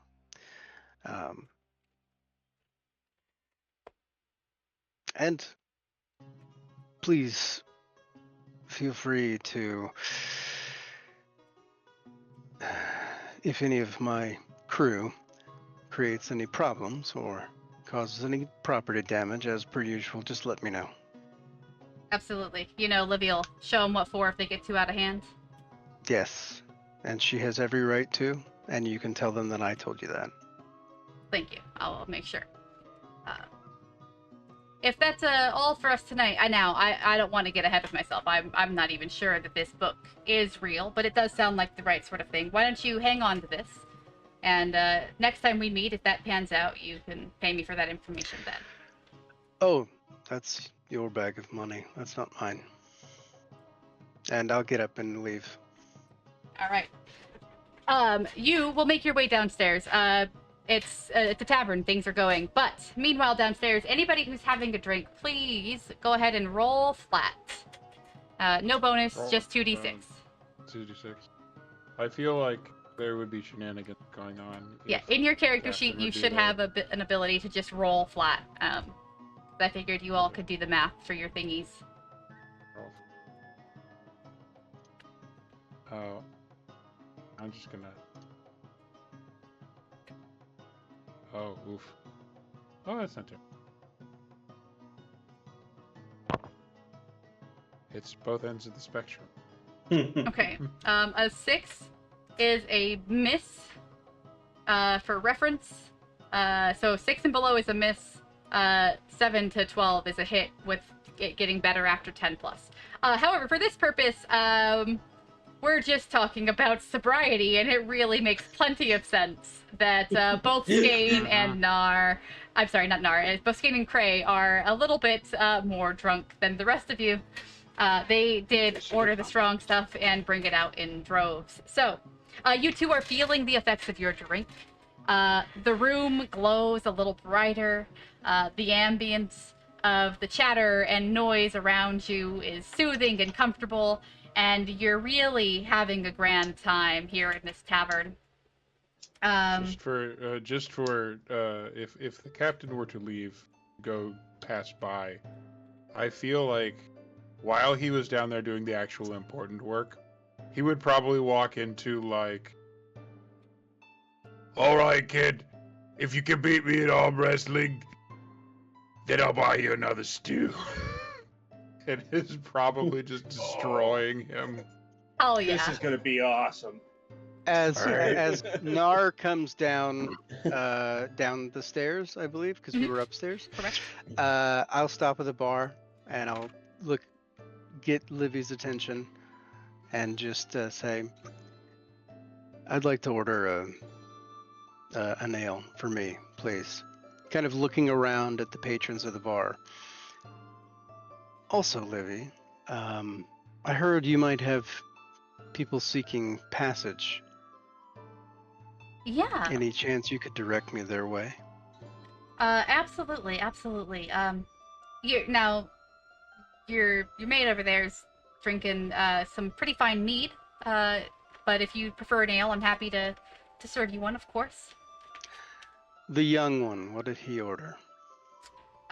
He just asked for mead, and we have a special blend. It's not quite as strong as what the others are drinking, but you do mean the funny one. They're all harassing over there, right? And she'll point out. The new one. Yeah, I didn't yes. recognize him. I didn't really know he was yours till he started bothering the others. Yeah, I'm hoping to make him a little stronger if we can. But I'll take one of what he had. She will pour you a mead. It's a delightful, sort of soft, not super strong mead as you drink it. I don't. Oh, okay. Notably, I don't drink it yet. Gotcha. So she sets it on the bar before you. Does not accept any coin over it. They're apparently paying plenty down there. And Okay. she'll say, "Yeah, there's a fellow, blonde hair, tall, there," and she'll point a fellow out. I could call him over for you if you want, but he's writing a book or something. I don't know. I don't read much, so but he's a clever guy. And there's a woman here too. She said that she used to sail and is looking just for some adventures. I don't know if you're taking on that kind of potential crew, but she might at least enjoy passage to somewhere she could maybe find a little more friendly decks to hang out on. She's probably around here somewhere, and she'll go looking and point out another woman with very dark hair. Okay. Sitting actually kind of quietly in the corner. She seems to be watching very closely somebody's game of Bones. Okay. I will, as I'm kind of looking around as she's kind of pointing these people out and seeing my crew in the corner, and doing whatever they're doing. I feel like if you looked over there, you would see the equivalent that this group would understand as Piccolo arm wrestling Yamcha. Okay. No. That's actually That's the hijinks I feel would be happening. Yeah. Literally, But, like, Nathaniel's Tommy- not sitting with them. Yeah. Okay. Even Nathaniel's not post- sitting with them. He's sitting near them, just not Right. with A them. table I'm that's not not going to sure. get knocked over in the shenanigans. He's trying to act like he's not one of us. As I It's- kind of Go ahead. go ahead. Okay. No, you go ahead. For our arm wrestling competition, is this happening? If this Okay. is a thing that's actually going to happen, If Harambe is actually okay with this, Yeah, then I would I'm good say- with it. Okay. I think that for this purpose, you guys can roll to get into a scrap. We're not going to deal out harm the way, and we're going to roll it as a contested sort of Sweet. power. But getting into a scrap would be how you would otherwise do damage and hit things. So I believe you rolled your 2d6 plus your blood. Blood. Mhm. Cool. Nice. Ooh. Okay. I got the fuck. Yeah, he's got that one on you. I made a button. Okay, so for that purpose, then I would say that's pretty close. I think he puts up a pretty good fight. And as you're Give him the Swayze for a while. Yeah. Just stare at him. staring each other down, No. He's winning, and then you just turn your hat around. Hat backwards. around. You go up to the top. For everyone who's not as old as we are, we're referencing an old movie. It's a So fun gross. movie. Over the top. Over the top. Check that one. I will say it's important to note here that he puts up quite the He fight. does. And there's a little bit of your mind. It's like, oh, well, hey, that's impressive. Like I expected this to not last at all. And then you slam his hand into the table and So drinks there's spill. and then and it goes back up. You were like, I'm and, not gonna have to try. But by the end of it, he's just kind of like surprised and cackling, and he goes to buy Inigo, like actually, like, okay, you and your soup, Fair enough. Thank you. gruel or whatever he ordered. I'll pay. Livy tosses her hand up to let you know she heard you. And so, as their fists slam into the table, he reaches up to call what's happening with Skane and what's happening with the doctor, and then I'd like to know after that what Nar's going to head into. Oh, I got a thing. Oh no. Skane's just honestly drinking and smoking and just looking around, Are you taking looking in. for anything in particular as you look around? Like, are there's a couple of moves that are just kind of dependent on what you're trying to achieve. Are you just hanging out, or are you? I mean, I'm always looking for somebody to kill, but not actively hard trying to do that right now. Okay. I'm just kind of observing, Fair. especially since the first mate's also drunk and fighting the new guy. All right. And Nathaniel, you have a partner who may or may not be up to some business this evening. What's the situation there? What's going on? I don't know. We said we were leaving, so I'm not looking really hard for something, but if something appears that catches my eye, we'll have to deal with that. Sure. I think I would like to navigate that with a coin flip. You can flip the coin, or I can grab my pirate coin, which is not quite in my reach from my desk at this moment, but your call. I don't have a coin. Okay. I should get a coin. Okay, I've got a doubloon. Sweet. Ooh. I've seen that. It's really cool looking too. Mm-hmm. 8. This is our coin here. Don't mind that my Sweet-ass hand is... Two-Face Oh coin. shit! I have the Fable box set, Fable 3, Yeah? where you can be good or bad, and it comes with a coin. Well, is it at hand so you could use it? Now I'd have to go downstairs. All right, then I will flip this coin. Did you want heads Okay. or tails? So there's a scar on one side. Scar or no scar? Scar. All right. Scar. Well, scars should be bad, Scar. So scar would be the bad outcome. or That makes sense. Yeah. the evil or outcome. This is scar. So Nice. I think in that case there is somebody who catches your eye in the tavern. Those eyes, that hair, something about this person stands out to you and whispers in the back of your mind. That little voice, that little interest that drives you so often to do what you do says, ooh, that one Male or there. female? It's a woman. Fantastic. Go up to Libby. Get another. Need a bottle of your best. Oh, another red? Just a bottle of your best. Oh, my best. And she'll consider you for a moment and look out at the bottles that line the wall behind the bar. And she'll pull one down that's clearly been opened and used, and behind it is another. And she pulls that. She says, I've got an open and a closed. Did you want the whole thing? Close, please. And she'll pass you that. She says, now, this one can't just let go with what you've already paid tonight. It'll... I'll give you. He pays more. And can I get a second glass, please? Of course. And she will hand you the appropriate glass for this. It's actually a bottle of rum that she favors. And so she'll get you two glasses appropriate for this, because your wine glass would not be. No, absolutely not. And so she'll hand you those to go with it. All right. It could be appropriate. So he'll walk over to the lady with the bottle. Okay. Excuse me. Miss, you seem so alone. I figure rum and company is never a bad option.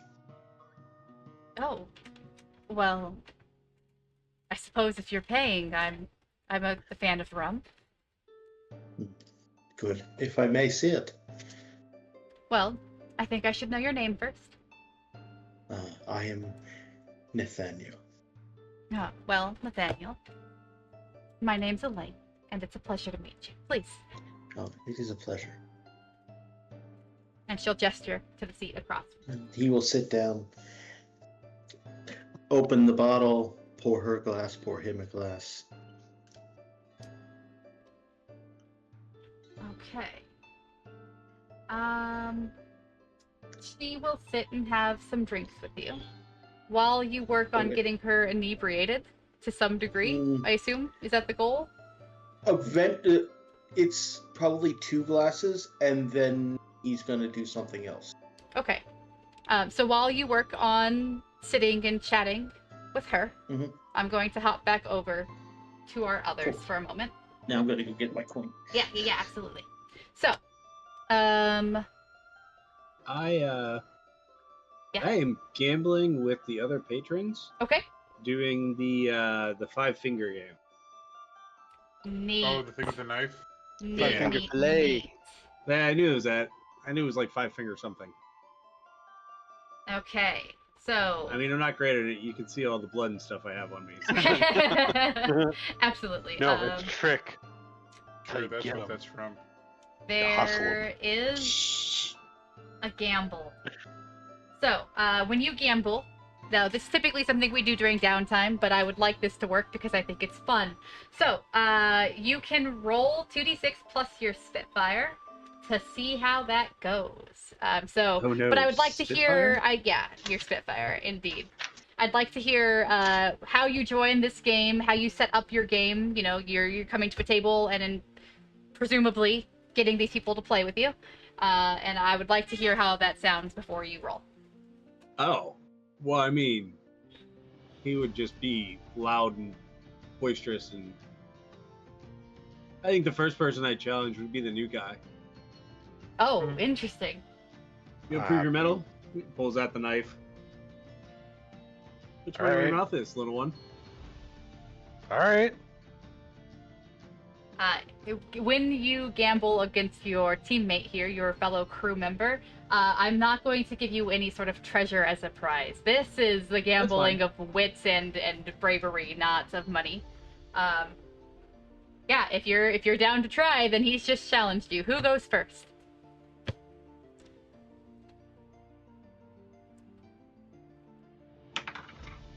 I'll go first. All right.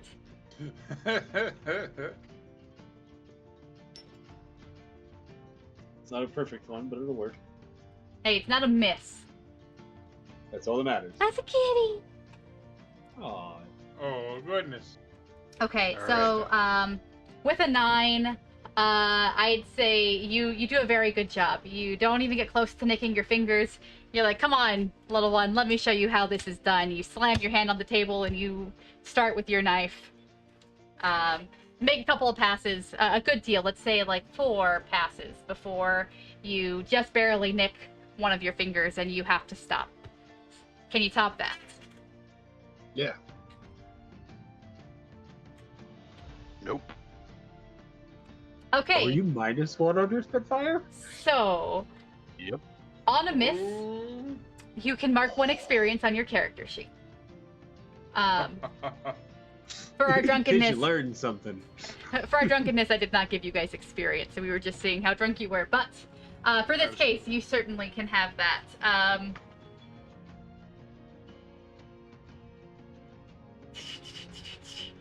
Okay. I do enjoy that failing makes you get better in this game. Right. So, Learn by doing dumb stuff. when you're gambling, it's a specific mechanic. When you miss on a gamble, you either go into debt with someone. So this would be you would owe your crewmate here something. And again, because we weren't dealing in money anyway, you could owe him a favor. He could ask you to do some sort of chore, or you could choose to try and cheat. But see what happens if you do so. You want to cheat Batman right there? What would cheating entail? I'm curious on how you would cheat. Well, so I think you're a pretty theatrical kind of character, right?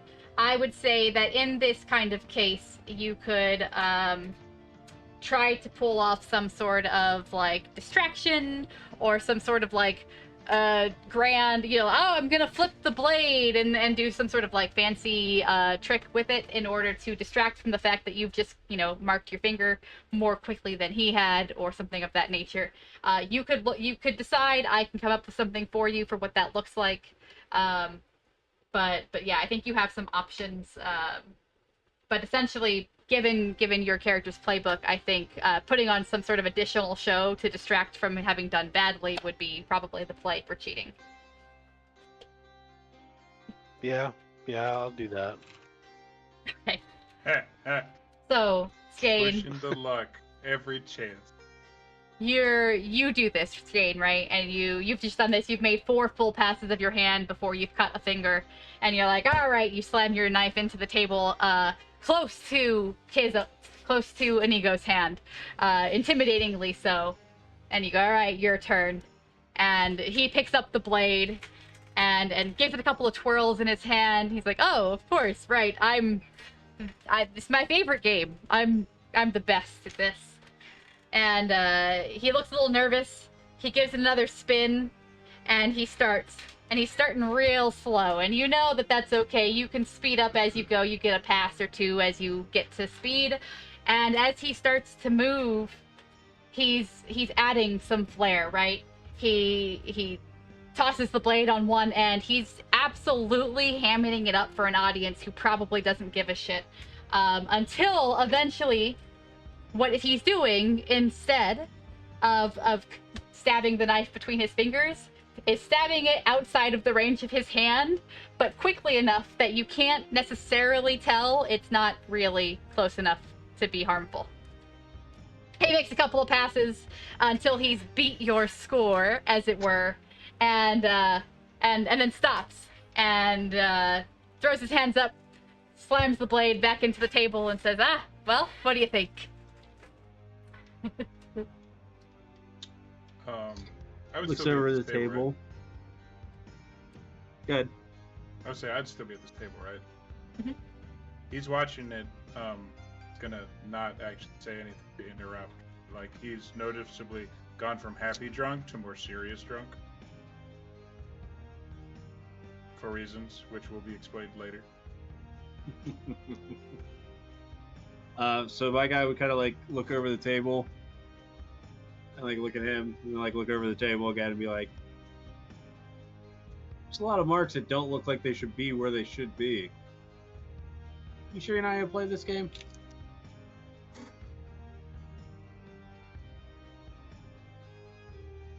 What is it? The hoodwink people? Sure. Hoodwinking is a basic move. Let me find it here. I believe it's plus polish. So a convincing lie, you'd roll your dice, add your polish. And then you've got to come up with what the story is you're trying to sell this man. You can't just roll polish and succeed. You're gonna have to tell me how you convince him. All right. If he rolls well, you are convinced. I mean, that is the nature of this. But Gotcha. Yeah. I know. on okay. a 10 plus. All right. That's pretty good. So, whatever it is, it's pretty convincing. I start to sway back and forth as if I'm a lot more drunk than I am, and I start slurring my words convincingly enough. I say, "Oh yeah, I know how to play this game. I'm just a little drunky drunk. You know, I'm just a little hammered. I know how to play this game." So And if I may even- at this point, I was gonna say, if I may at this point, seeing that there is clearly actually tension, like fully brewing at this point, this could erupt. Mhm. And for the purposes of the audience, I may or may not have been brought up to speed for certain conversations that have happened through bullshit. So, in an effort to get that moving, Cray kind of like leans over and pats, like big meaty hand, pats Inigo like on the back. He just kind of looks at him for a second, and then points right over his shoulder. He has to turn around and look at the captain that is at the bar. Head that way while you're ahead. Aye. So, And he'll like nod and like clap him on the back again and like let him go without harm this time. I have a question for you, Cray, before we move past this moment. So earlier, Skane took away Inigo's drink. And you bought him stew, but I don't think you bought him alcohol. Has he had anything to drink this evening? I don't think so. Okay, that's Unless there's booze in the soup. no. So he's actually absolutely sober. However, I believe you and Skane both are drunk. very intoxicated. Very drunk. So Very you don't drunk. notice We don't Very this. know. elevated. We But don't know. and Yeah, the he wouldn't doctor have got has away with wandered that if I off. was sober. But yeah, so that would be something that you might notice later, despite having rolled a good hoodwink. Be like, hey, wait a second, I've Wait a sobered up, minute. son. You didn't have a single thing. We didn't let you That drink. motherfucker. But for Son of a now, I'm gonna kill him. you're convinced. Flip And then his he- hammock. And he while sends he's you off sleeping. to the captain. Is that correct? Yes. Are you going? Yeah, I go right to the captain. And do you stumble and pretend to continue to be drunk as you approach the captain? I stumble to get out of my my seat, yeah, and I stumble a little bit on the way there, but just to keep up the act. So what does it sound like when you approach the captain? He's apparently summoned you, right? Yeah. Am I out of earshot of Skane and everyone else? Yeah, you're far enough away that they can see you, but they're probably not, with all the other noise going on, able to hear your conversation. I say, you summoned me, Captain? Yeah, I did, Indigo. The thing is, I don't know if you're gonna fit in here. You seem a little green. But I can tell you, for one, he's been here longer than my brother and I will point at Skane. If he says he's going to shoot you, you either need to duck or run.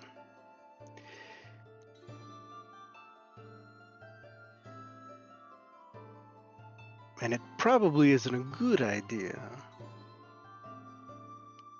to try and trick him. He might remember that tomorrow.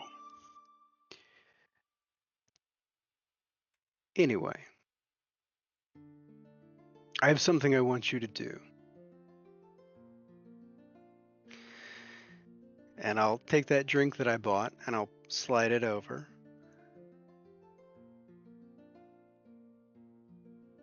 That woman there in the corner, the one by herself, go chat with her, see where she wants to go. If it's somewhere that we might go, let me know. Aye, aye, Captain. And I'll take the drink and I'll walk over. Still not even trying to maintain the illusion that I'm drunk. I'm just on a mission from the captain now. Gotta sober up right quick.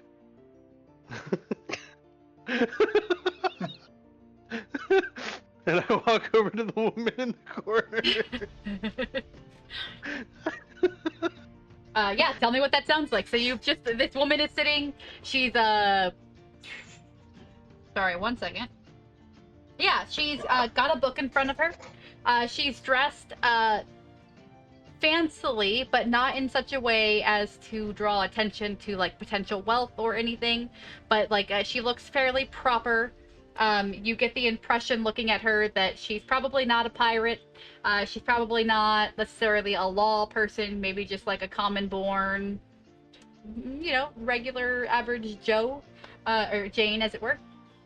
And as you approach her table, she looks up from her book, gives you an odd look for approaching her table, and at first just turns and Well, I say, pardon me, Adam. May I bring you a drink? May I share one with you? I'm not drinking that if you've drunk from it. Who the hell are you? I This haven't drunk one from this. glass It's in your fresh. hand. I'm not sharing anything. Who are There's you? a guy at the bar in a jester mask doing this right now. While the clown's embarrassed. Good flirting, shitty flirting.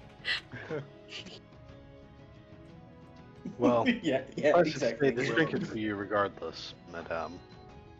Not for myself. Listen, I'm not like a noble or anything, but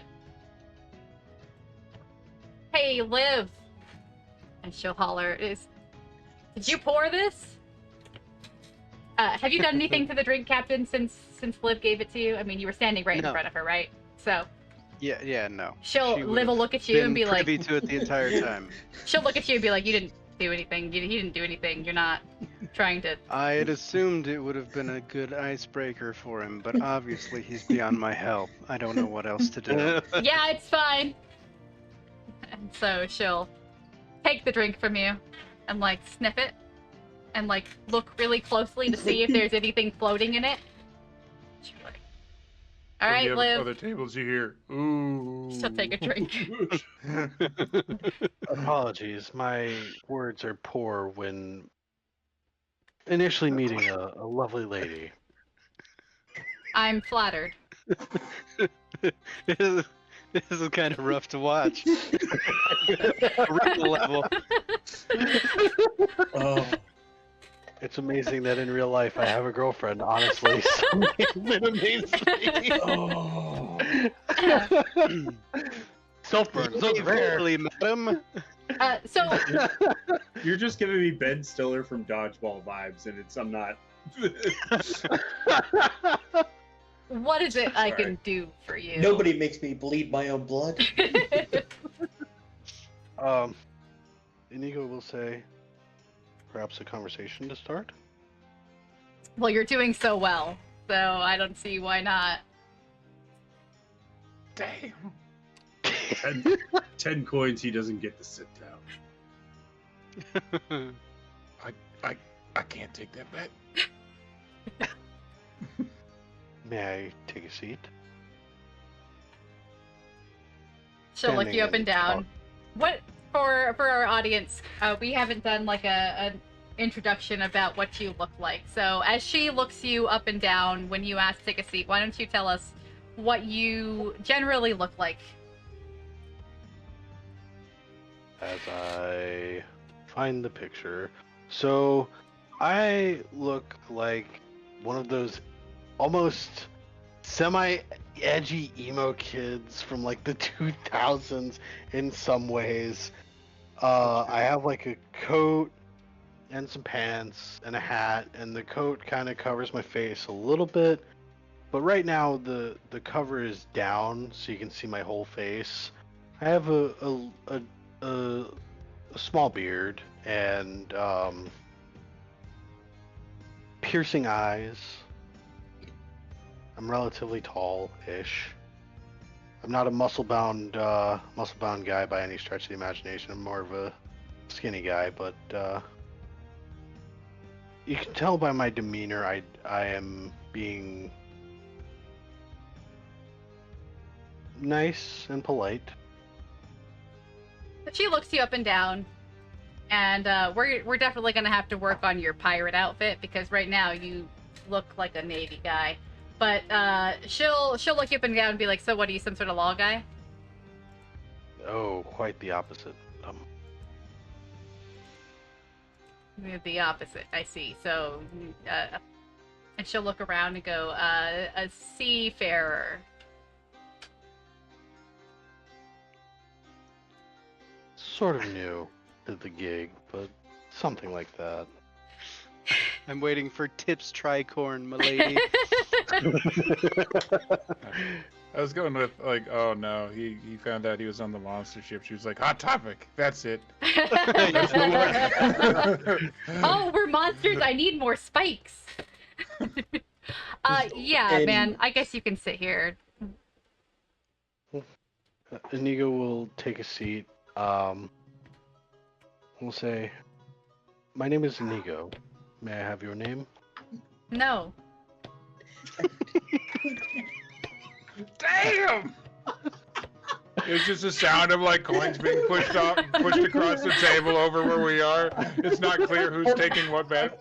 Listen, I'm so sorry. This... I gotta flip the coin again. Okay. Do you want, It hey, landed strange good. person, do you want to sip from this glass It with me? landed good. He ruined mine. Cause all Nathaniel could do was just now laugh. Skane hasn't laughed this good in a while.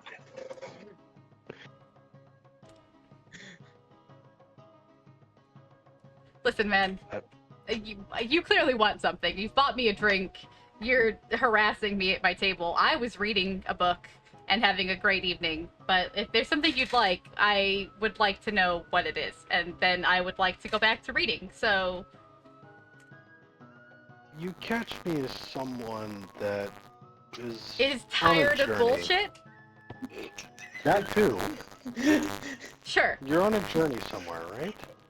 Travel. I mean... I know the look. I guess. Yeah, Sure, yeah. Perhaps my friends and I might be able to help you get to your destination. Oh, Christ, man. No, she probably doesn't say Christ. Isabel's tits, man! You're the one answering my request for transport? Yeah, no, oh, okay. You have a boat? Seriously, you do? I'm on a ship, but it is not mine. It's the captain's. And your captain is willing to take on a passenger, is that correct? That is correct, yes. Depends on where you're going. Alright, sure. Yeah. Listen, I don't like to be in law waters. I get along in them pretty fine. My dad was an officer, but I'm pretty tired of all this, like, fancy Navy bullshit and, you know, people coming in being like, oh, this is our island because it's in our... I'm tired of it, okay? I don't want anything to do with it. I'd like to go somewhere just a little bit less stick up their ass, law-abiding nonsense, you know? Where are you guys headed? I mean... Well, we can basically go anywhere you need to go. Okay, well, yeah, there's a couple of places I've been thinking about, but I didn't imagine that a ship would just derail everything they were doing to get me where I was going. Yeah, have you ever heard of Glimmer and Gleam? They're a pair of isles out in the east. It's a little bit friendlier waters. I kind of had my mind set on trying out that area, seeing if there is anything, you know, either a ship that'll take me out from there or anything, you know, that's a little bit more, a little freer, if you catch my drift. And I thought there might be someone there who could let me sail with them for a bit. That's where I'm headed for now, I think. I'm not particularly sure that I'd like to hang out with you guys too much. I mean, and if you're any indication of the rest of them. Oh no, the Doddering Act is merely an illusion, my dear. Quite frankly, I have my heart set on helping those in need. Now, she takes a long sip from her drink. Let me run your destination by my captain. Let me see what we can. All right. That makes sense. Yeah. Tell him I don't particularly care where we're going so much as like friendlier, freer waters. It's really what I'm looking for. As long as that's where I end up. Glimmer and Gleam seems kind of like a pipe dream, really. Noted. Inigo will get up and he'll head back to the captain. She's setting... Her destination is freer waters than these, Captain. As a gentle DM reminder, you would know you have the law, the free, and the weird, being law, pirates, and the monsters and magical things of the world. So free waters would be an indication of that.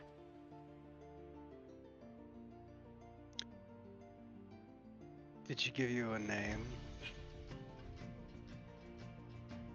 Of the destination? Yes. Glimmer and Gleam, the Isles. Do I know anything about them? Yeah, they, generally speaking, you've been sailing for a while now. They are out in pirate-friendly waters. They tend to be good stomping grounds, just kind of neutral overall. Nothing in particular stands out about them, except that you would know she's probably looking to be outside of the law at that point. With relation to the map, like the Million Maw area, that kind of destination, where would the Glimmering Gleam A fall? little bit east of where the island with the Million Maw is. Okay, so a little bit beyond there. Yeah. Like off the map a little bit? Yeah, Okay. as captain and having looked at some other small maps and things, knowing that maps in this time are a little inaccurate, Up and to that interpretation. yeah, and that the sea often will just eat whole islands and things when she's pissed off. Sure. You do know that it's kind of generally that area. As the map moves east, the patrolled waters kind of spread apart as the continents grow apart, and since the law is primarily on the large land masses and then just sends the navy out to patrol the other things, as you get away from bigger masses of land, you get further away from heavy law influence. And so just a little bit outside there, probably a month, maybe two, to get all the way out there of sailing. Okay.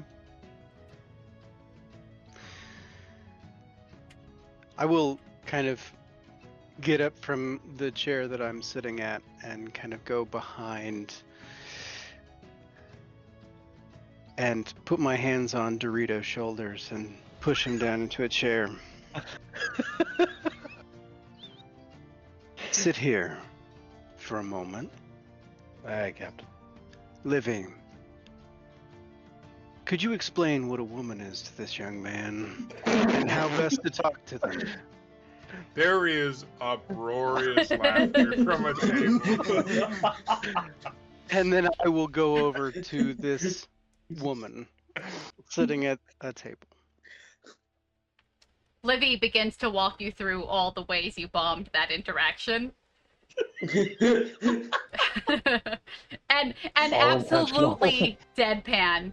She's just like, yeah, dude, here's what went wrong. So good. So I know what went wrong. Nar approaches. Is that correct? I'm sorry. Yes. So she had been reading a book before she was interrupted. And so she watched him walk away towards you, and now you're approaching her.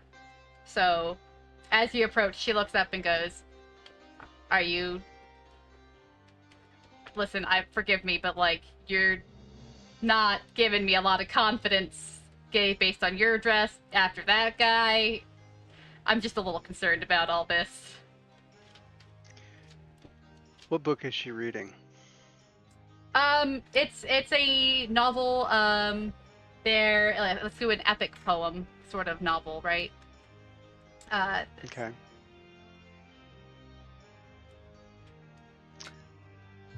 Is it something that I would know something from? Or would I have, maybe, as a person who is somewhat well-read? Yeah, go ahead. Yes, I think that you would probably, if you're well-read, fairly literate, and read a sort of poetry sometimes, you'd recognize something. Why don't you roll for me with your vinegar? Just to see how, there won't be a fail state here. Okay, good. Vinegar is knowing things you shouldn't. Okay, so that's 5. Okay, it's because it's -1. -1. Okay. So you know a little bit. You couldn't quote anything from the book, but I would say you could, like, you recognize perhaps the author and could make some, like, polite commentary about that to some degree. It's an interesting book. I've not had the time to read it as much as I want. I hear you're looking for passage, and I don't want to mince words too much. I apologize for... And I will just kind of, like, look just out of the corner of my mask over to the bar.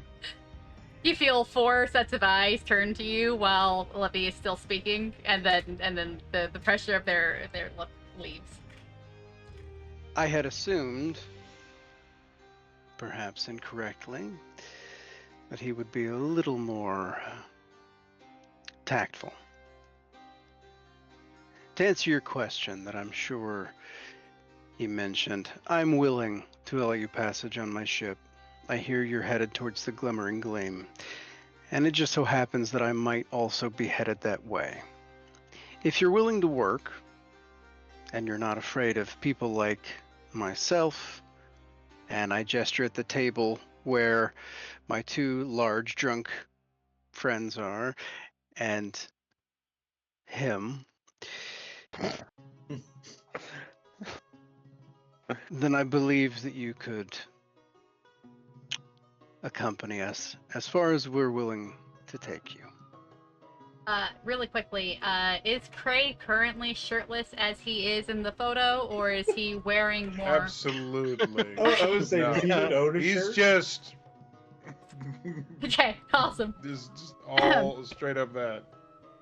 As a note, because I don't have a good way to get a picture in here, he looks like a big strong dude. Like there's like a shock of white. It doesn't look like natural kind of white, a little like Sweeney Todd sort of vibe to it. And if you look close enough, there's a little bit off, just a little bit off about him. There's a little point to the ears. The skin tone's a little either like gray or maybe a little green, just a little off. But the whole rest of the persona kind of detracts from it, so it might not be the first thing people notice. She'll look over at them. Look back at you. Huge tattoo. Yeah. Yeah, big, giant, red tattoo. I think for the most part it's hard to cover up the Leviathan ink blood nature of that. So she'll give that, she'll look very hard at that, in fact. And look at you, and then her eyes will go back to the bar where Inigo is. And she'll lean forward. You're the captain, I presume. That I am. She looks again. Now, it's not so much that I mind the more interesting people who work in your sorts of business. But I am a woman, and I would like to be sure that I'd be safe on your ship while I made this trip. I certainly could do. I'm not much of a sailor, but I'm not useless.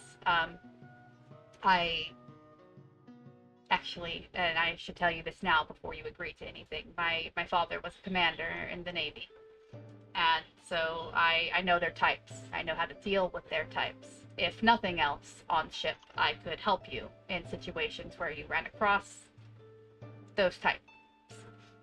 They're not my favorite. I'm hoping to get out of the waters where I'd be running into those kinds of people, but meanwhile, I certainly could be helpful in that sense.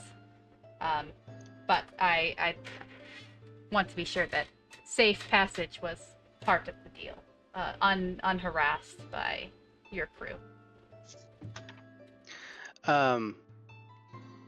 As a note, if I use an ability, Mhm. does it last kind of for the scene, as it were?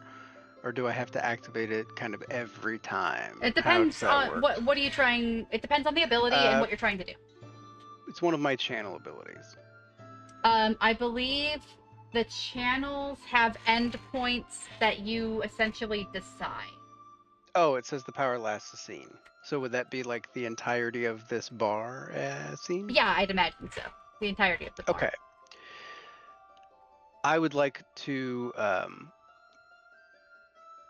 see her desires and secrets if I can, and I mostly in the context being, because I know we had discussed this before. I wasn't just gonna pick every random Absolutely. NPC and just make you make shit up.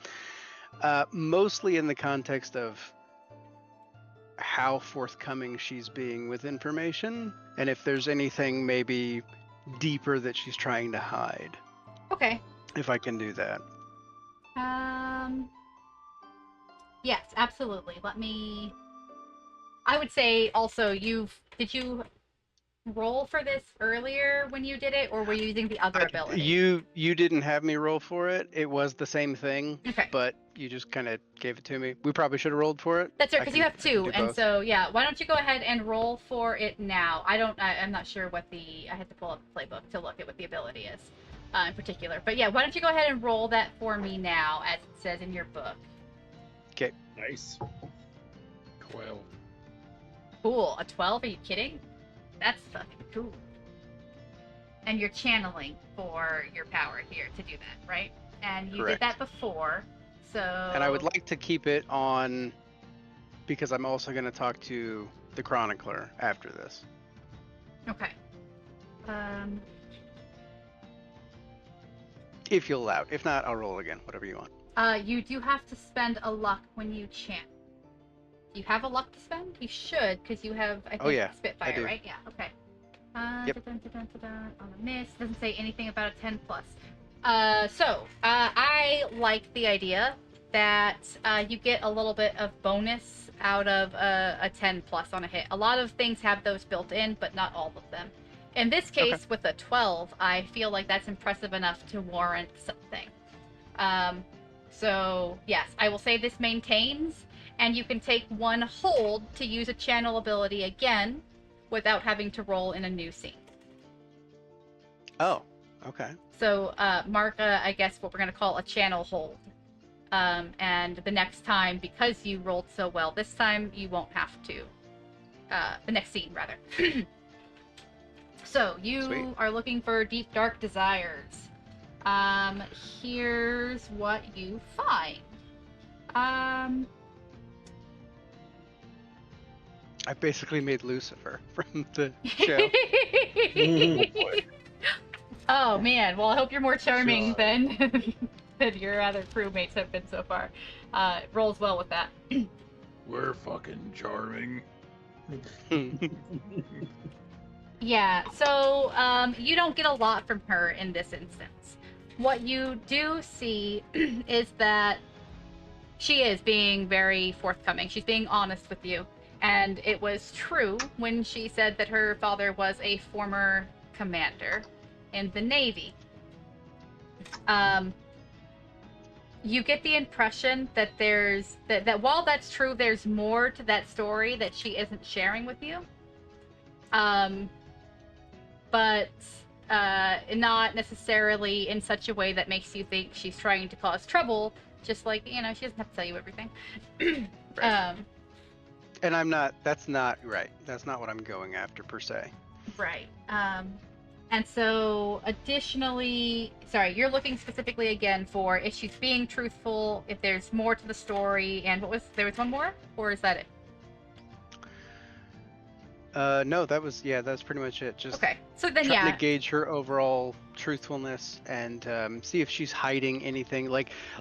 Mainly, I'm kind of double checking that she's not thinking, "Oh, I can't wait to get on the ship and murder them all in their sleep." Kind of like that thought doesn't flash across her head. Yeah, nothing Oh, like that. please try. There's more to the story that she's clearly not sharing. That people whose family used to be in the law aren't often looking to join pirates. For instance, that's kind of an unexpected thing because the law treats their own fairly well for the most part.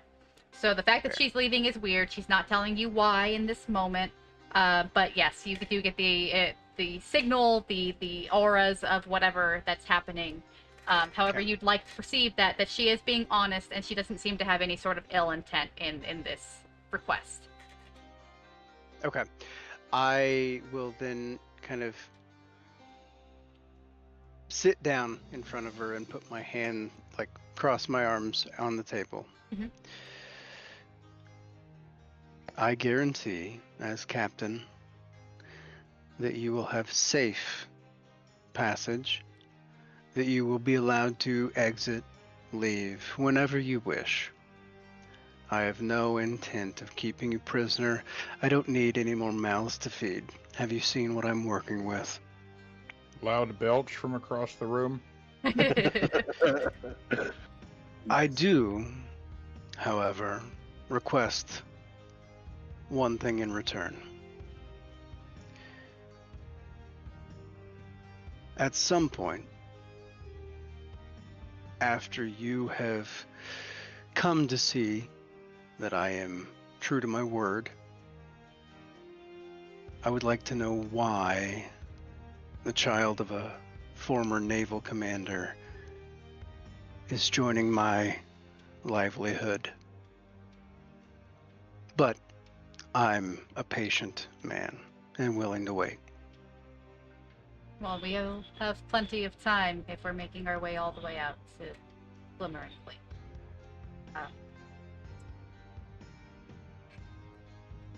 All right, Captain. I think if you're willing to take me on, then I would do so. Maybe don't send that one to do this kind of thing for you, though. Well, if it's any consolation, I don't know if he's going to stay around the whole time. He's kind of in his trial period. That does make things look a little brighter. Yeah. Well, Captain, my name's Shale, and she'll offer you her hand. I will also extend a hand. As a note, I don't have any exposed skin at all. Base is covered, hood's up, gloves, everything is covered. Okay. But I will extend my hand and shake hers, and we'll go, Shale, welcome aboard. We leave promptly at, and I'll kind of look over my shoulder, mid-afternoon.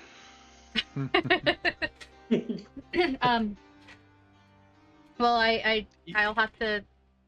I've got a room here, so I'll have to deal with that. Should I? Can I move my belongings aboard the ship? I'd hate to hold things up in the afternoon. I think you'll have plenty of time if you'd like to rest in these quarters for the night. When you get down to the docks, you'll know the ship you're looking for. Right. Okay. I'm sure I can ask for you if that's as strangely non-specific as it sounds. Yeah, that'll work. My name is Captain Nar. Captain Nar. Got it. Yeah. Well, thank you. Well, like I said, I'm happy to sort out how I can be more helpful on the ship as time goes. Maybe, if we have enough time and things go smoothly, I'll loan you this book. I would like that. Well. Until tomorrow. Sure. Give her book and turn back to it. And then when I get up and kind of make my way over to, I'm assuming the opposite end of the bar to begin my conversation with the chronicler, before I do that, I don't want to hog all the time, but I will stop, put my hand on my brother's shoulder, and say, you know, if you're feeling rowdy, I'd love to know more about that temple. You know, I would too. Might not be standing by the time we're done. Well, I think we both agree on where those fuckers should be. If it's the same fuckers, that is. Have fun, brother. He'll nod and do two things very briefly. One, he'll look over at Skane and say, want to have some potential fun? Do I get to kill somebody? Very possible. Then yeah. The second thing is there a window in the in the room that we are in? Sure, yeah. I think it's pretty reasonable. A couple windows well placed around the room for light. Because my character would be very acutely aware of this, but more for audience, and everybody in this damn chat's going to know exactly what he's doing. Glances out the window and looks up. What's the current moon phase? So that's a good question. I think I'd actually like to pose that to you here.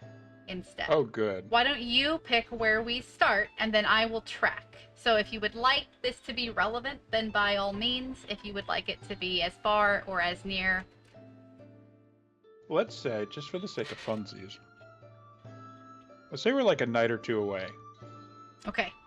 Close, not imminent. Like, this could be like the last night for like regular ass fun for him. Yes. Okay. Maybe. I think It's that's not- reasonable. I assume in this crazy world it's probably not an exact science, because our world, like, it's 3 nights for sure. Mhm. This, I don't know that. That's not necessarily my call, and you can ruin my everything with that if you want to. Okay. Yes. We'll say it's you feel when you look out the window to see what you're looking for. You hear the call that whispers in your mind as the moon moves through the sky. It's barely there. It's just the inklings, the beginning that you're right. In a couple of nights, you might not have the freedom you have now to enjoy yourself unhindered by that pull. It's only just an inkling, just starting to whisper in your mind, just starting to itch beneath your skin. But it's not so bad that you can't ignore it. And that's how you know it's close, but not yet an issue. Little shiver. He will look around at everybody else. Brief glance at the doctor. Brief glance at the newbie at the bar. Lean down. Pick up the very recognizable axe that was on the floor next to his chair. Alright. Let's go cause some trouble. And lead Skane off into the night. Delightful. For now, let's hop over to Nathaniel. You said that you were laughing so hard you flubbed your attempt here. Is that correct? Not flubbed, but I'm now distracted by what that was.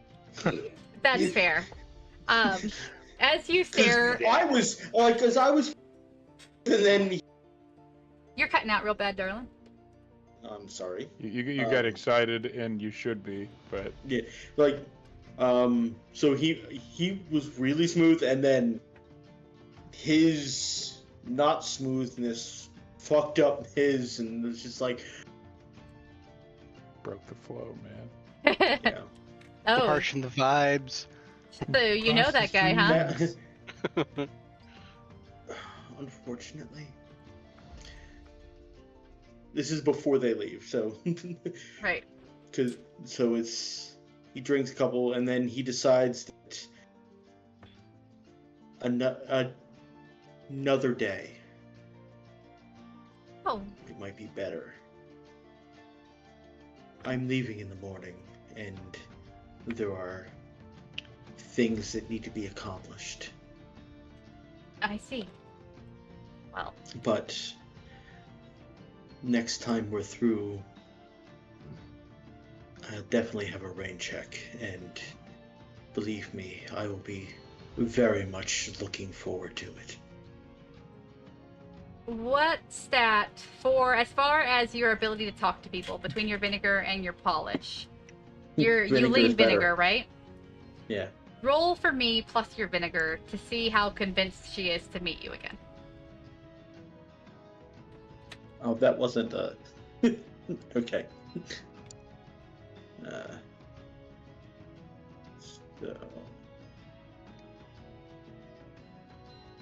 So it's a 6, 6. but the way he said it, it wasn't really a... He wasn't saying it as a... He was saying it as in more of an inevitability. Oh, so not really Then- an invitation to do this, but that you'll be back and she clearly lives here. Yes. Is that... Oh, interesting. Implication. So... Did you mean for this to be... How what was your intention for how this comes across to her? Initially, this was not.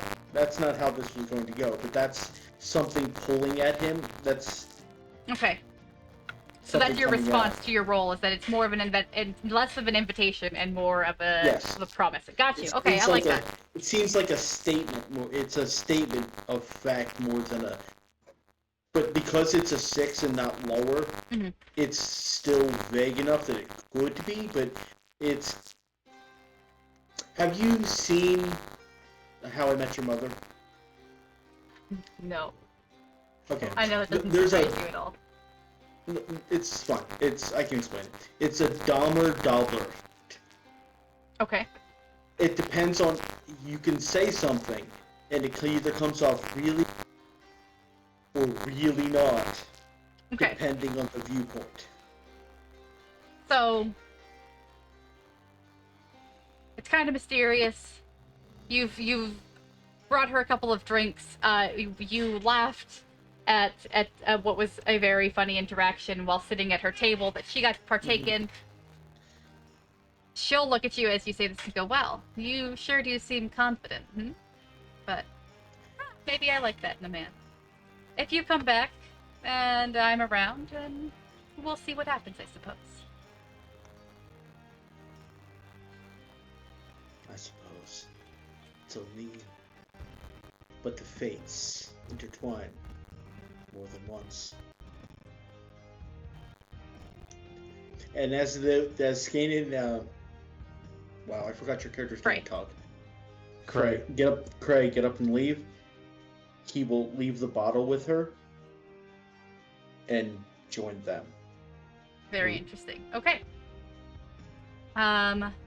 Let's check in here. It's a little late. This game runs pretty interestingly. We have what, an hour before people would like to be done for the evening? Is that correct? I know the time is a face on the water. I am what I am. I am Right now. off tomorrow now, so I'm good. Okay. So I think typically do we typically end it? No, we end at 9 p.m. my time is 10, 11, 12 for you guys. Is that what we aim for? Yes. Okay. Sure, yeah. Would we like Sure. to take a break here before we finish our last hour? We haven't had one yet. It's been a while. That would not be a bad idea. Okay. So I think it's a good point I'm in. to pause, have our little break, and then we'll reconvene with our crew of 3 and anybody else who wishes to join them as they leave, going to check out the temple. The captain's going to stay and talk to Owen. Is that right?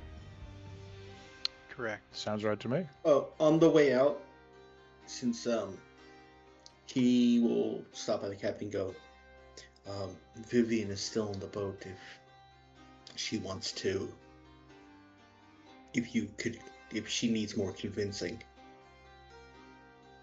about people leaving her alone. Vivian's nurse. Right. I think she feels comfortable. But tomorrow, if you wouldn't mind introducing them, I'd appreciate it. It's either her or Alona. Either way, she's going to be well protected. Additionally, if Didingo bothers her, how many parts do you want to take from him? You can have all of them. Deal? I have a plan for future things, but that we can talk about that not here. It involves Krakens. Okay, I'm all ears. But again, agreed, not here. Yes. But yes, I'm sure we can work something out. All right, friends. If nobody else wants to do anything else as you head out the door, we're going to call this a break. Okay. If you're watching on Hey. Twitch, we appreciate you. We'll be back shortly.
Yep.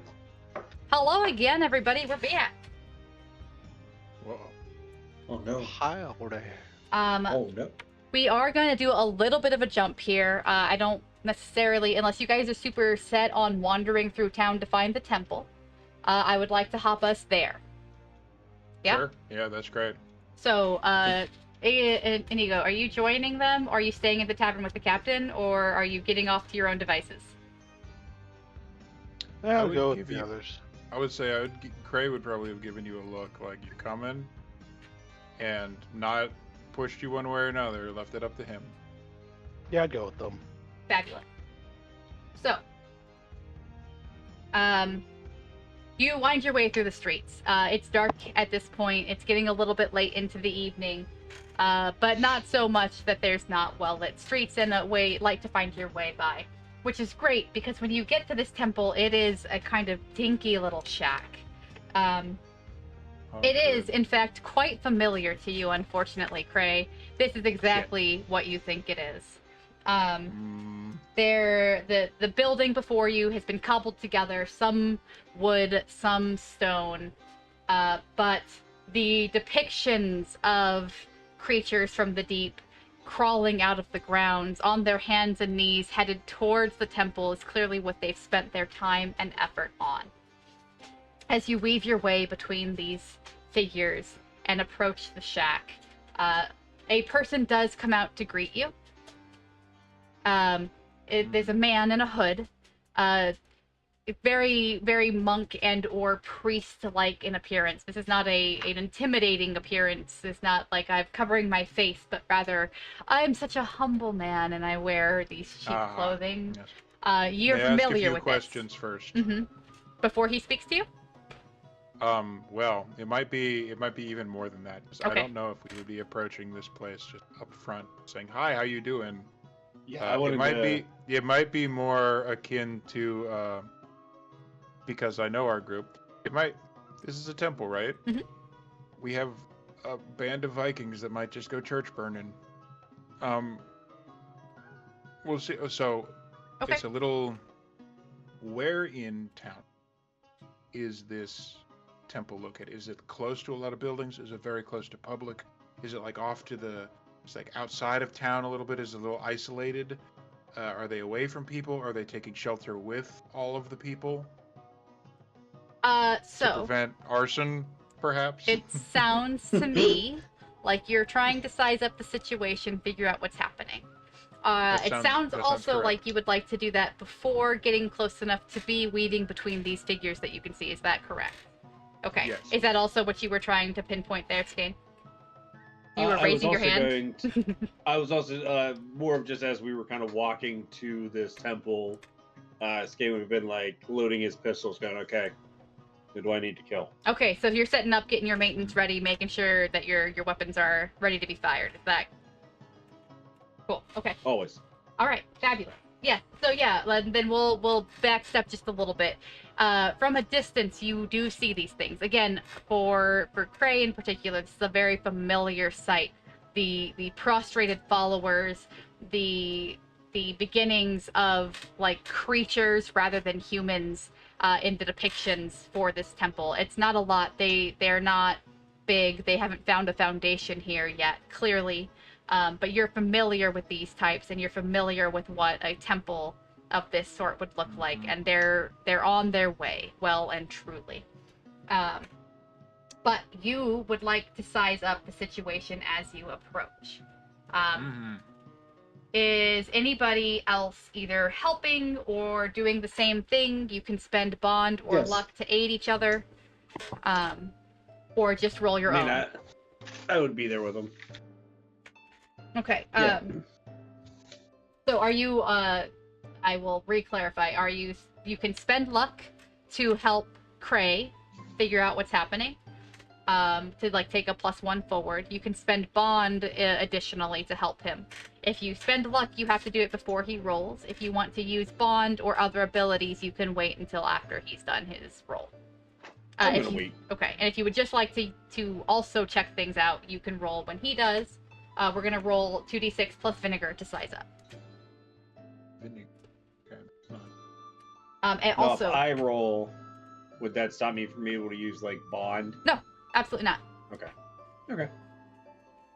In this case, we're kind of just Huh. looking about. So, Mark, Nathaniel. Mark 2 experience, 1 for the first miss earlier when you only had a 6, talking Okay. to the lady, and the 1 for this one. With a 6, Skane, you also can mark 1 experience. Inigo, you also mark 1 experience.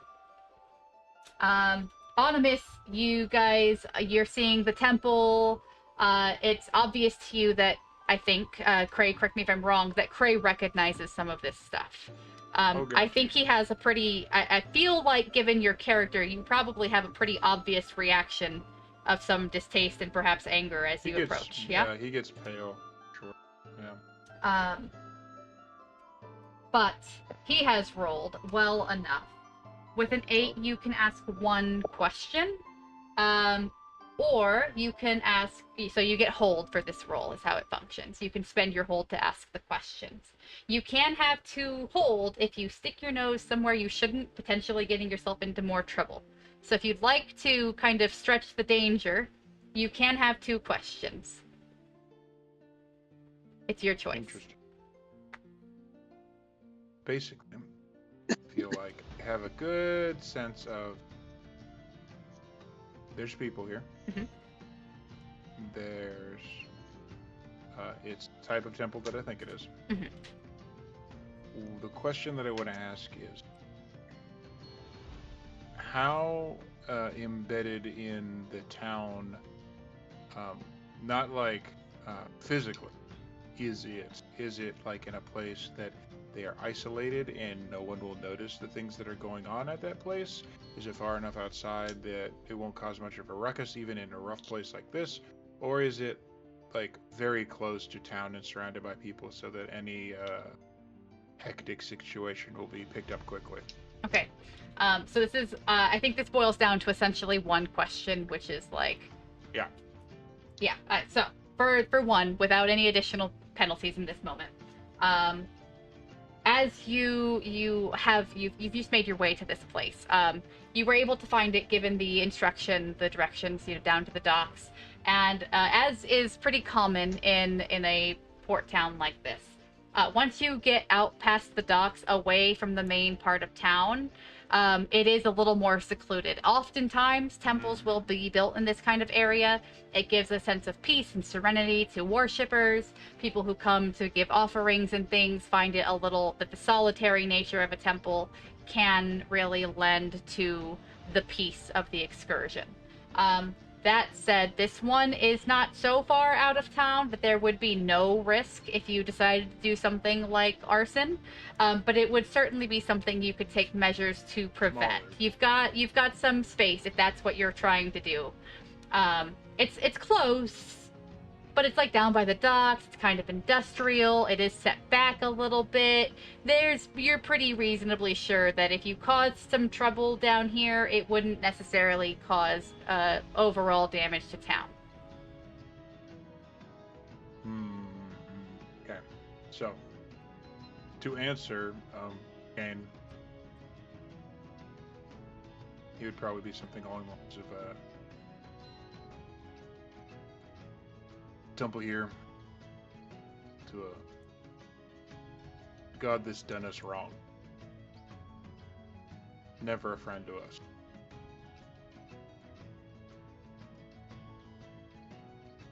I think the captain would just prefer us to check it out. I don't know if I would just want to check. So he pulls out his other pistol. Like I said, who do I gotta kill?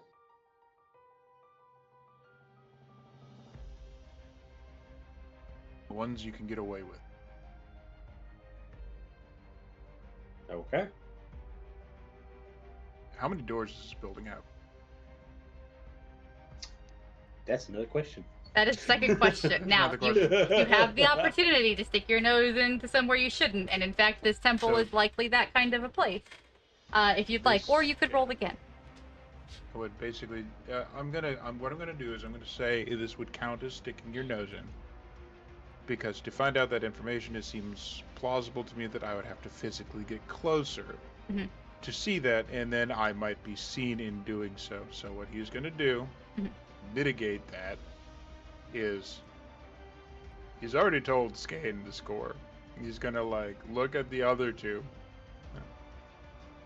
tell him to wait, knowing that has very little actual staying power. But Right. he is going to move up alone, not really stealthily, but kind of stealthily, to stick his nose in and try and see if there are any good entrances that aren't necessarily the front door where they would get noticed immediately. Okay. Oh. Risk. So I have a thought process to help him in a different way. I'm going to go up to the front door. A distraction. I'm dressed nicer than most of the rest of the crew. Sure. What do you mean?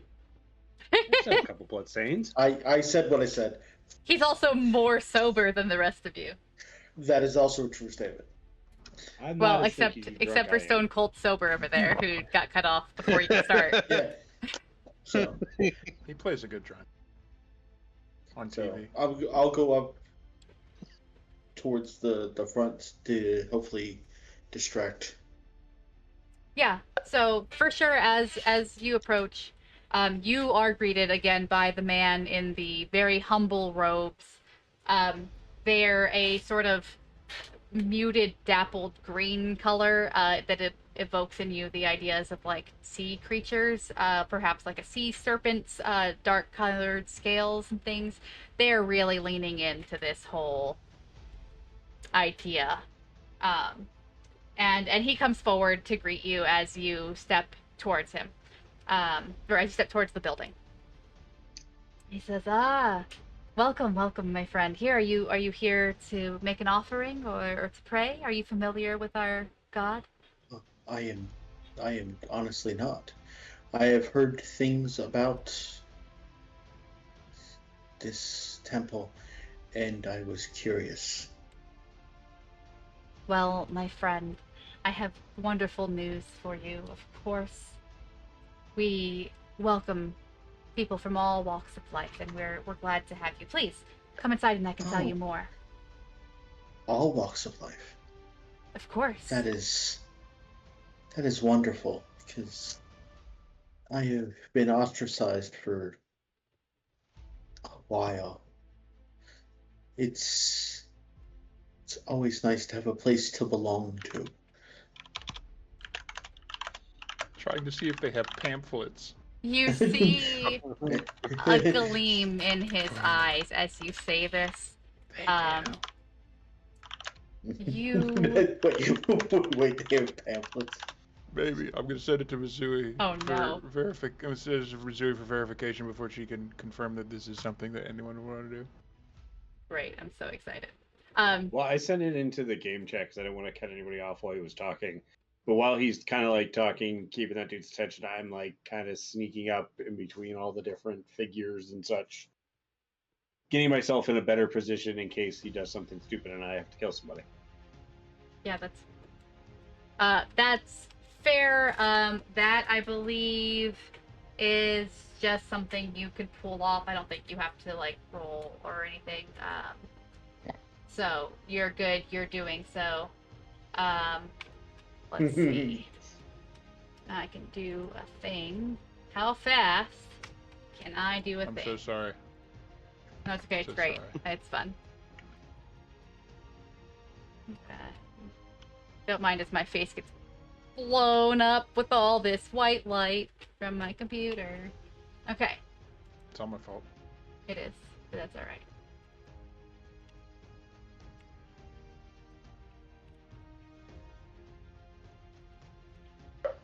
Oh, thank you, Roll20. It pisses me off on a regular basis. How did you guys deal with this piece of crap? It's because I don't pay it? Is it because I don't pay it? We have pro. Yeah, I Yeah, think we that's have what pro. it is. That's what happens when you get the cheap version. They leave in all the bugs that piss you off. Yep.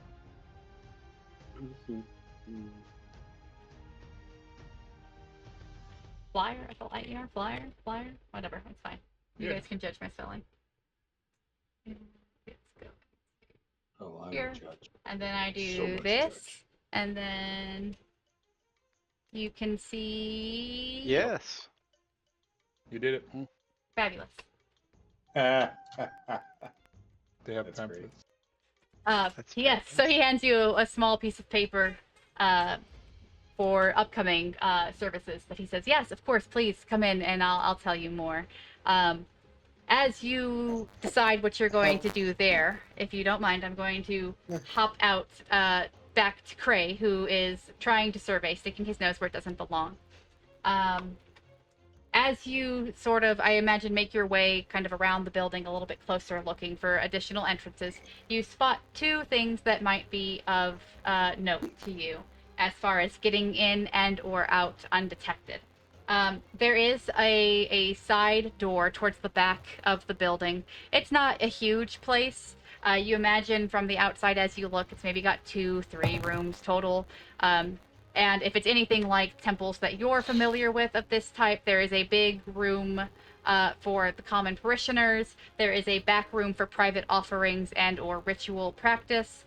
And then like wherever the person who maintains the temple is staying. Need to get in that back room. Got it. You do see what you expect to be the front end, like the furthest back end, I guess, of the common area has a side door, so people don't have to filter out one way. There is a second exit once services are over. Common in this type of place. And you also see a set of cellar doors. Ooh, they have a Smith. You're welcome to check out either of those things. Is Skane with me? No, Okay, you're doing your own thing. I'm going like I'm it's protecting stupid, but I'm protecting Doc. Oh, that's a good idea. I'm Wait, definitely. wait. I'm going for the cellars. We still have the newbie, so he can. Where's Oh, he sure, going? yeah. If you wanted to come with me, that's fine. Yeah, I'll go with Cray. Okay. Delightful. Okay. Oh. So boy. No, I Cray figured we pincer this. and Inigo, where are you going? Particularly. I'm doing the cellar. The cellar? I'm going for the cellar. Yeah. Unfortunately, there's a lock there. Not to any surprise. No, there's not. Not for long. Yeah, you have some Ooh. options. You could try to do like a clever trick to get it open, or you could try to break in. I know. What you got, kid? Yeah. Clever. Okay. What's the What trick? clever trick? Me picking the lock, I guess. That would be a clever trick to pick a lock. If you know another Yeah. way to, you could try and hammer the hinges out from the outside. I'll try to pick the lock. Okay, so yeah, you pull out some tools from your kit, lock picking. Either you pick the lock or I do, kid. Yeah, I'll pick Yours the is lock. quieter. All right, go ahead and roll plus your vinegar. Oh,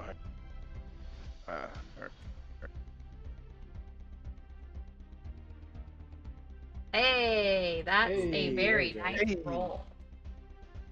You pull it off spectacularly. Mark 1 lock on your character sheet. So, much to your surprise, Cray, he steps forward with pulls this lock-picking kit out of his set. He's like, and goes to pull this off in moments. Have you seen the guy on the internet who picks locks all the time? the lockpicking lawyer. The lockpicking I love lawyer. That guy. Very much in the way, the impressive way Nice. that he picks locks. You find that this is what happens with Inigo here. He immediately steps forward, seems to breathe lightly on the lock, and it pops open. Barely a sound was made as he pulls it off, and you can open the doors and head down inside. Okay. Axe out. Going down. Are you Hooray! how Wins out, axe out. as you go down these steps? How are you doing it? What's your plan of action here?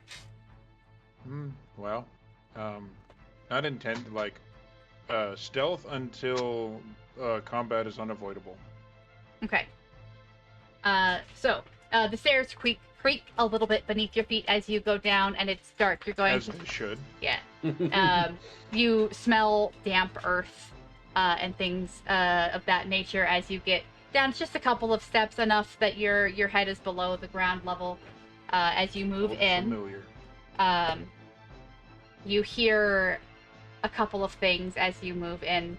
There's the drip of water slowly into what seems like a puddle or perhaps a basin of some sort.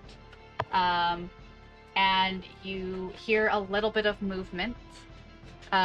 Whether it's just vermin or something else is hard to make out in this moment. Mm-hmm. Upstairs.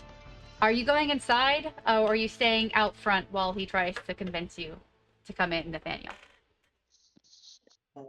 Before he does that, before I do that,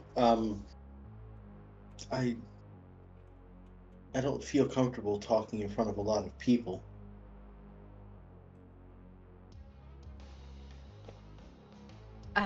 Well, and he looks back.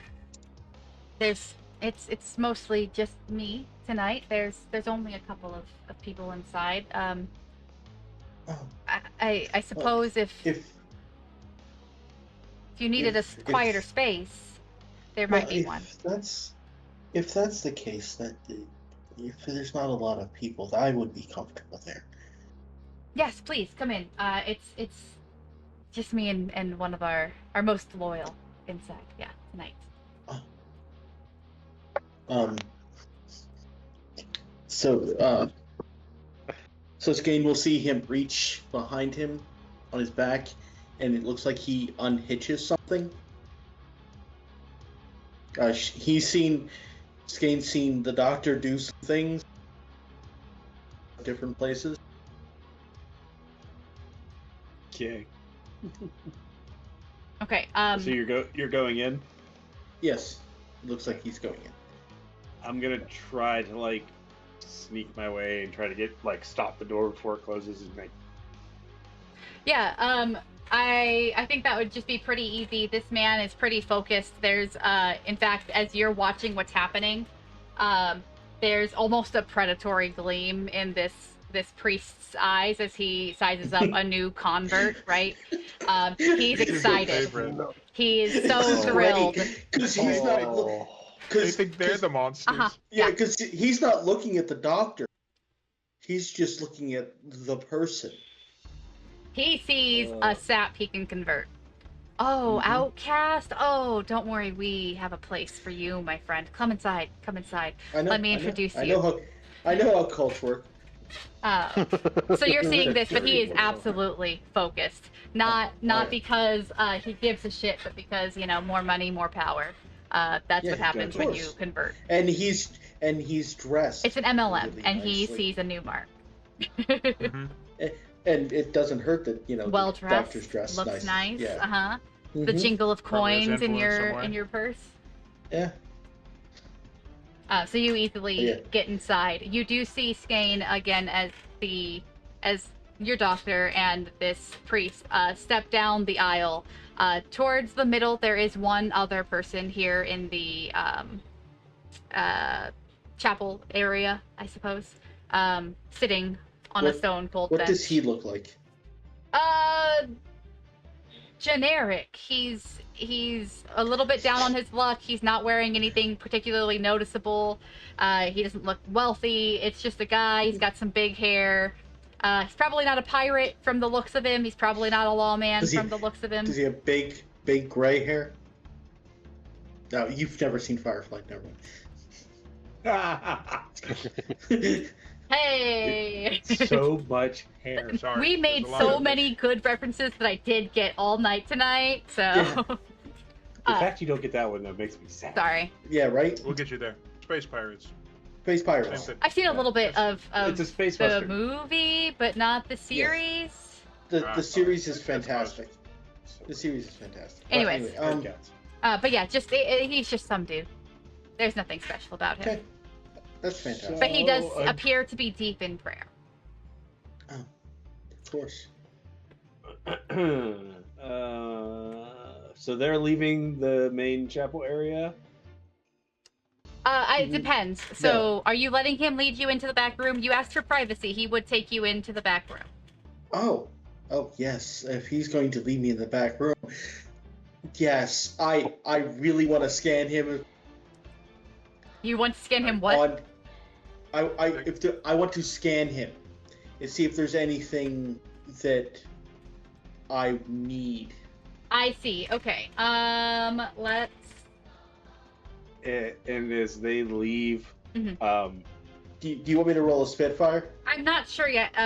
Do you have an ability, or is it? No. You're just kind of checking him out, right? Yeah. And I don't see if think there's anything that pulls, that calls to me. Sure. I think, yeah, go ahead and just roll a Spitfire and see how that comes out. There won't be a fail state here, no experience to be gained. We'll just see if there is something that calls to that part of you that makes you who you are. That's a 6. No. A 6, yeah. Nothing in particular really stands out about him. That's fine. You do, That's fine. I would say, as somebody with predatory instincts, you recognize someone with a similar motivation, whether, or, a similar intent. Hunger, yes. Yes. Perhaps different than yours, but recognizable all the same. He does bring you 100%. into this new room that you're in. It's a fair bit smaller, and you see a creature hastily painted on the wall. And I was like, there's a creature? no, on the wall. On the wall. It's a depiction, and at the feet of this picture is a basin, where in front of there are a few candles, some incense, some gold coins, and there's a murky liquid in the basin that, without getting closer, you're unable to identify. But you are alone in a private room, a semi-private room in this temple with the priest. Okay. He's definitely going to ask what that creature is. Oh, of course, this is our god. When he turns to look at it, I assume he turns to look at it. Mm-hmm. Oh, yeah. He's going to... Yeah, he turns and gestures. Oh, yeah, Stab he's going him. to come up and he's going to stab him underneath his... Right? And sever his spinal column. Cool. All right, do me a favor. We're there. You're going to roll to get into a scrap. That would be to do your weapons you. damage. you beat me. I'm rolling There's what? another one in the main hall. Get into a scrap. I know, that's what I'm going. Okay. As soon as I So that's What going do to I be have to do? Sorry, that's 2d6 plus your blood. 8. Fabulous. So on a hit, you have a couple. You've already described what you're doing. I am going to tell you Yes. that you do have options and run you through them, as this is one of the first times we're kind of using this properly. Yeah. Um, It's fantastic. When you roll and are successful to get into a scrap, you have two options. One is to do the full damage of your weapon, whatever that is. Otherwise, you can deal half damage for your weapon and then get a benefit. One of those things is to take something from them, to force them into a precarious new positioning, or to intimidate doing the them second one. and Yeah, compel we're them doing to that. back off. Okay, so you're going to put him into a precarious position. Tell me what that's like. So he's turned, and so I want to say So I'm backhanding a literally little, right? taking He's the- turned and one he's of- showing you. Yeah, I'm taking literally one of my scalpels with the extended blade, just going right in next to his spine Uh-huh. and just pulling out. Okay. So I'm literally trying to sever the arteries and things in there to paralyze. Absolutely. I would say that's probably just going to be your full weapons damage. And Oh, having got the jump up, like I don't know what new position that would be. I think he's dead, right? Like he's Cool. not No. he's not going to be you're a doctor. Do you want him to just be paralyzed and living? He Yes. drops to the ground? Okay, Yes. sure, absolutely. I need him to answer questions. Okay, yeah, I need sorry. him to I'm so answer sorry. questions if we. You were like, sever the arteries. I'm like, okay, that sounds dead, man. Okay, he lives. You paralyze him. So he's like gesturing and he's talking, and you slam your scalpel into him, and his arm drops, and as it falls, the rest of him drops to the floor. A strangled, kind of garbled sound escapes him as both fear and pain sounds. And as he falls, he lands backwards, so his knees are bent under him, and he's looking up at you, kind of upside down. Fantastic. He'll roll him on his side very gently, and then stand over him, look down, and go, shh.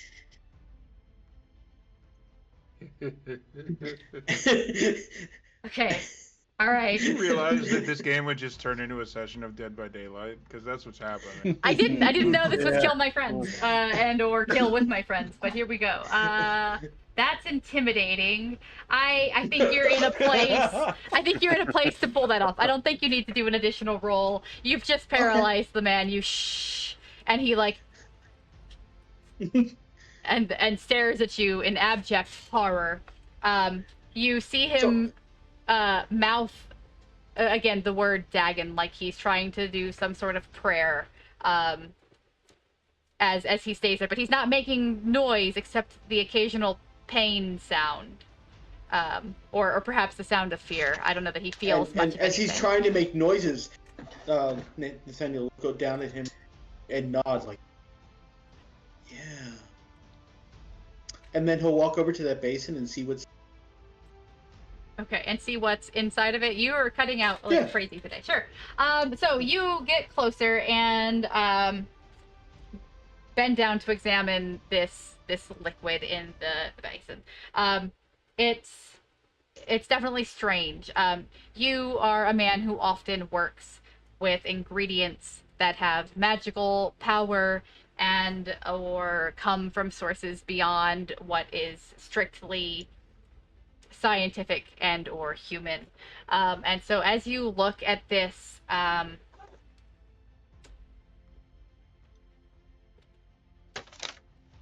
on, I'm going to look at your playbook really quick. I'm going to look at your notes really quick. I have alchemy. You do have alchemy. No, this is more about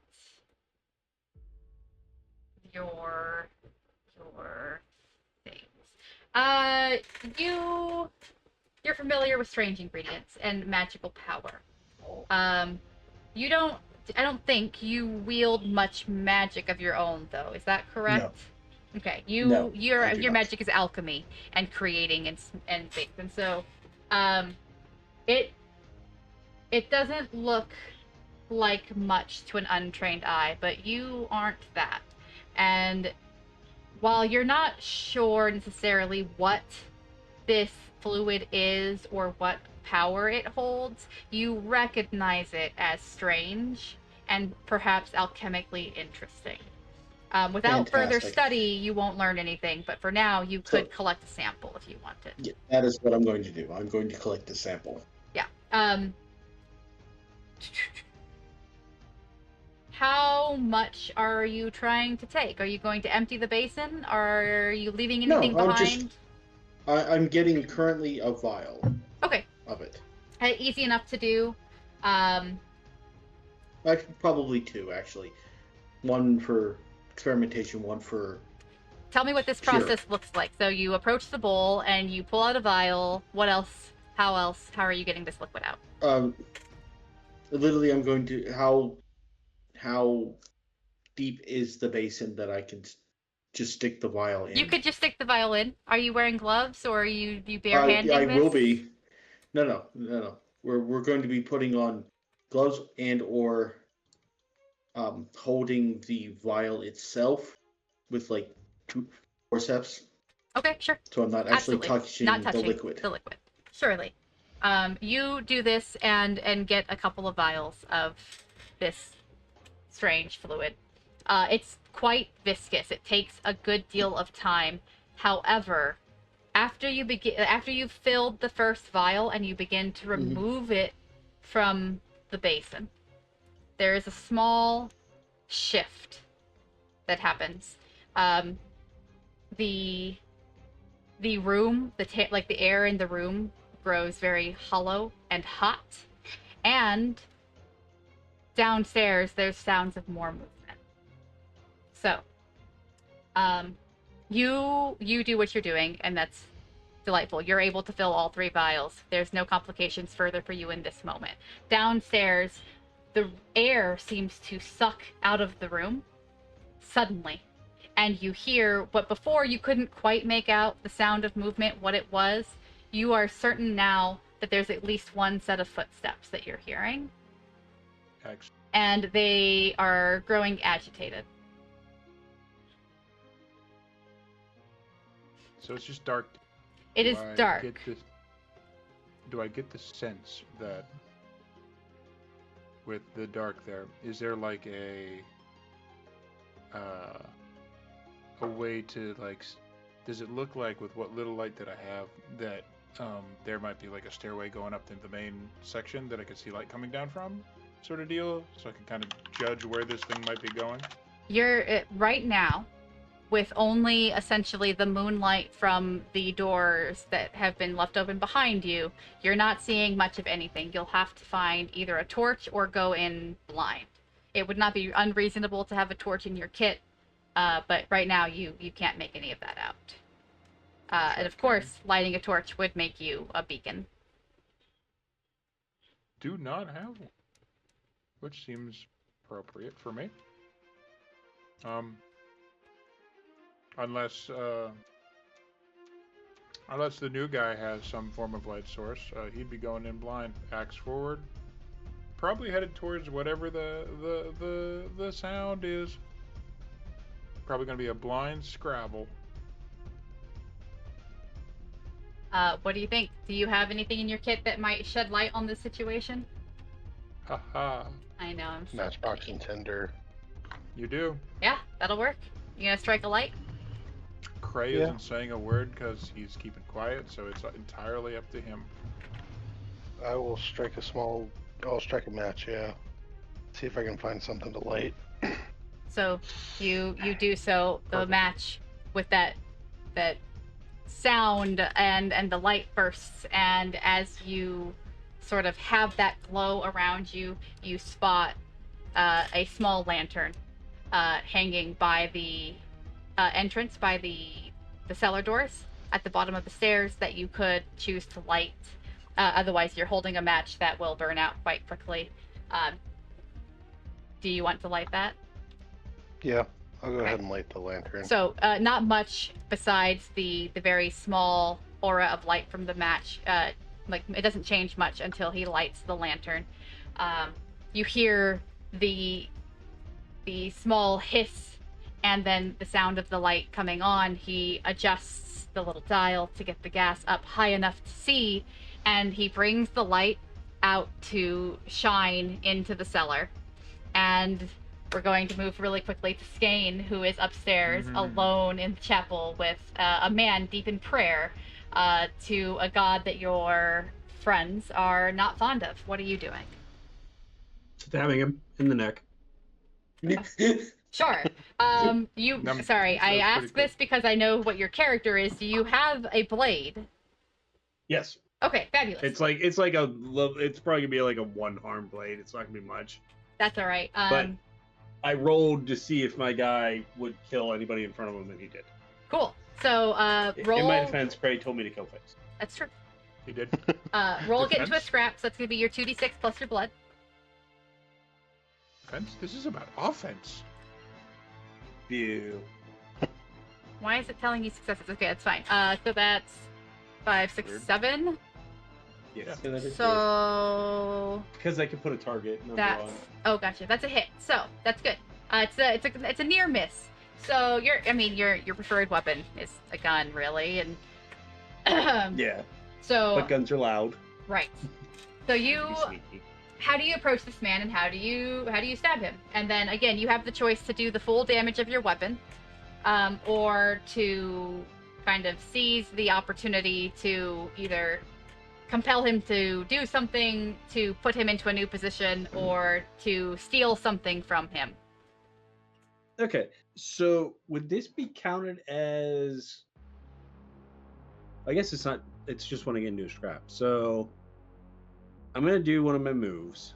Okay. It's called shot. When I get into a scrap, I can throw myself into a precarious situation Uh-huh. to make a called shot. If I hit, choose tag from the following. Cool. So I'm literally gonna try to. Because I'm assuming this guy's like, is he? I'm picturing him like by the walkway. Like there's pews, and then he's like right by the walkway. 'Cause Yeah. people don't usually sit like middle of the. In the middle, exactly.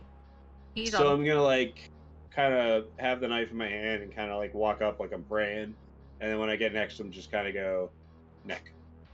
Okay. So the So- precarious situation, I guess, would be the fact that I'm going to slowly walk up, and he could look back. Totally, absolutely. I don't think that's an unreasonable thing. You inflict one of those moves on him. I don't think.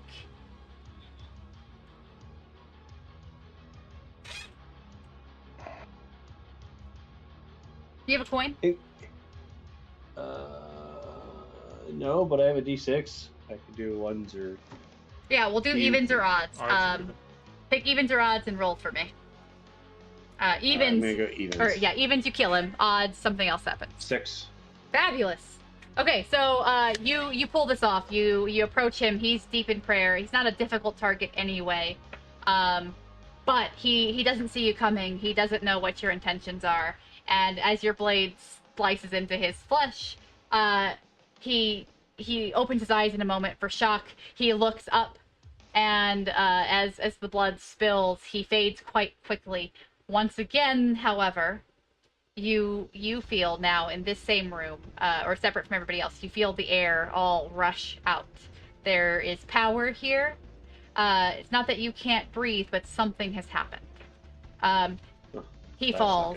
not I'm gonna put my tattoo by him and see if I get anything. Your tattoo tells you, it shows you an aura. But did we decide on colors? I don't remember the colors we decided on. I think red was like nothing. Like red was innocent. Yellow was like they know somebody that's involved. And then like green is gonna be they're the one that did it. So thank you. You do see an aura glow around him. It's yellow. Okay. I'm gonna have to come back to him. But since I feel that the air has changed a little bit, I'm gonna make a mental note that I have to come back to him, but I'm rushing to the dock. I have a question for you. Okay. You've killed him. Do you have some sort of ideas about what you're going to do when you come back? Search him. Okay, sure, okay. I just didn't know if you had like grand notions of reanimation or anything. I was like, we gotta talk about. Oh no, I don't know how to do that yet. Keyword Good point. yet. Yet. Also, you do have a doctor. That is Surely. true. Does that count as a dark deed then, or no? Because I technically just killed an unarmed man. We're all evil bastards.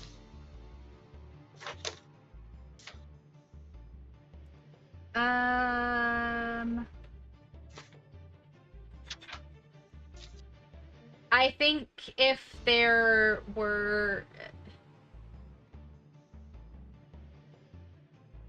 You're compelled to do the thing. I would have to do one that. Well, I yeah, don't I think- guess technically this would help to my vengeance because it is somebody that's a yellow. So technically, in my screwed up mind, I'd have been like, "Well, I killed somebody that knew something, so I'm on the right path." Yeah, I don't think it necessarily marks your dark deed with the way that reads is how it works. But you do feel accomplished. I mean, this guy knew something or was involved or something, and so if you can figure out who he is or something like that, you may have a lead to follow. Meanwhile, you're running after the doctor. Is that correct? Yes. Okay. He wasn't innocent, so I'm not bloodthirsty, which is. Yeah. So you're good here. So you run into the room where the doctor is and find him bent over the basin. Nothing particularly of interest is happening here. Are you staying there or are you moving on? You see the guy crumpled on the ground. Well, that's true. That's fair.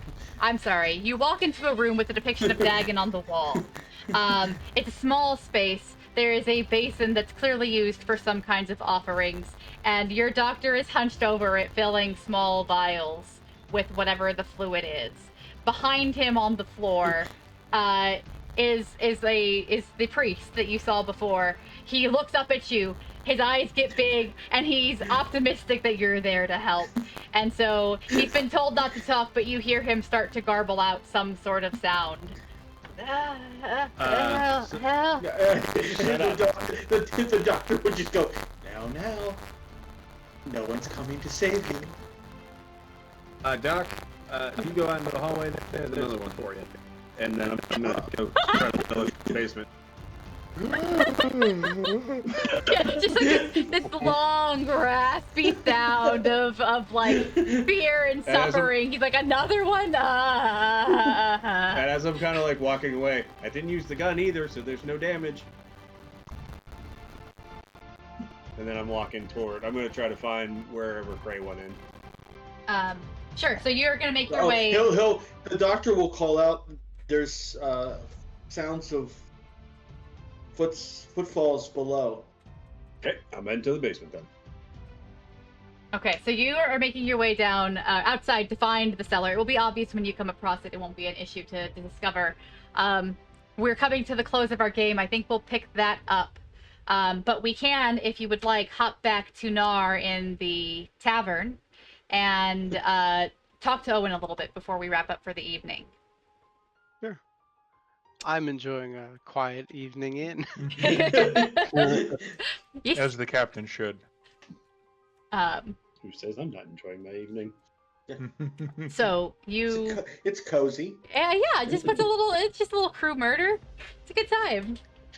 It's a bonding exercise. It kind of is. You know Told exactly them what to do. what you sent your crew off to do. Yeah, and 100%. you're confident and comfortable with these choices.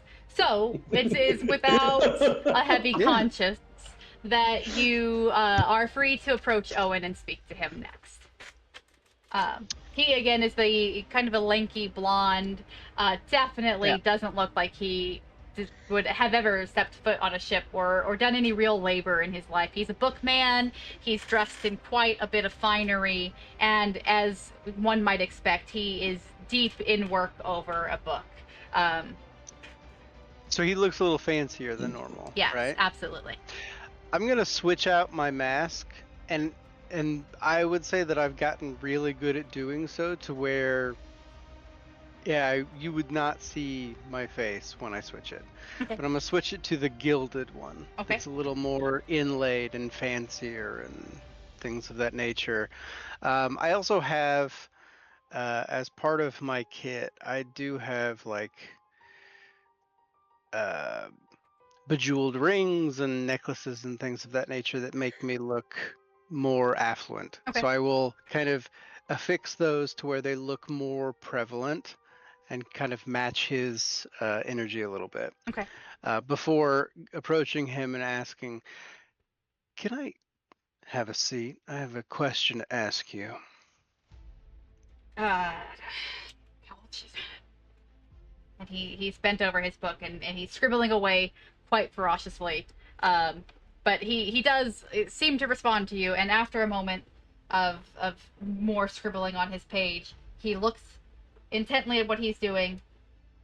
He glances up at you, looks back, sets his quill down, and says, "Sorry, the book, I just sometimes." Yeah, please, have a seat. What's going on? What can I do for you? I will kind of put my hands together and kind of show the rings off a little bit and lean forward and go, "Oh, well, Livy at the bar mentioned that you might be looking for passage to somewhere." Yeah, really? Oh, I have great. Oh, that's great. Yeah. Yeah.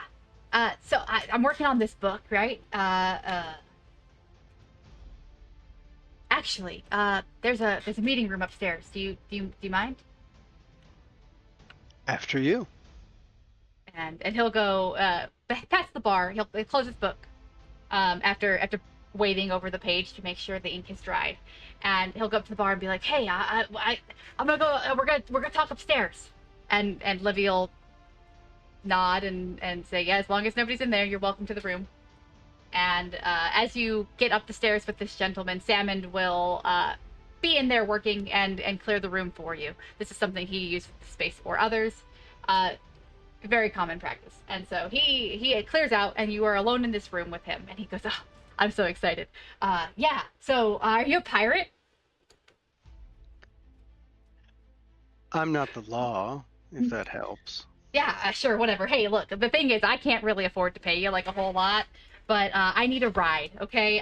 There's an island, and I've been doing some research, and I'm really excited. I'm writing this book, and when I'm done with it, I'm pretty sure that as long as I can get the locket, I'm gonna be able to make the. Sorry. So here's what I need. There's an isle. It's called the Fog Isle, known because it's like super foggy. And I've been doing some research, and what I found so far is there's some pirate stronghold, like one of those places, the type where like they come and go, and it's like, don't touch my stuff and I won't touch yours, but at least the law won't have it, one of those places. And there's definitely a locket there. I've put together just like scraps paper here and notes there. And the locket I need is there, and there's some like other treasure, and you could have all the rest of the treasure there. I don't care. I just need the locket, and if you can get me there and I can get the locket, I can finish my book. And then I just like to go home after that. I've got some family out just beyond Glimmer, and yeah. And if you could get me to the Fog Isle, and then you can get me back to safe waters, I'll be able to finish my book. And it's a stronghold. There's all sorts of treasure. You could have any of it you wanted. It doesn't seem like it's being used really anymore.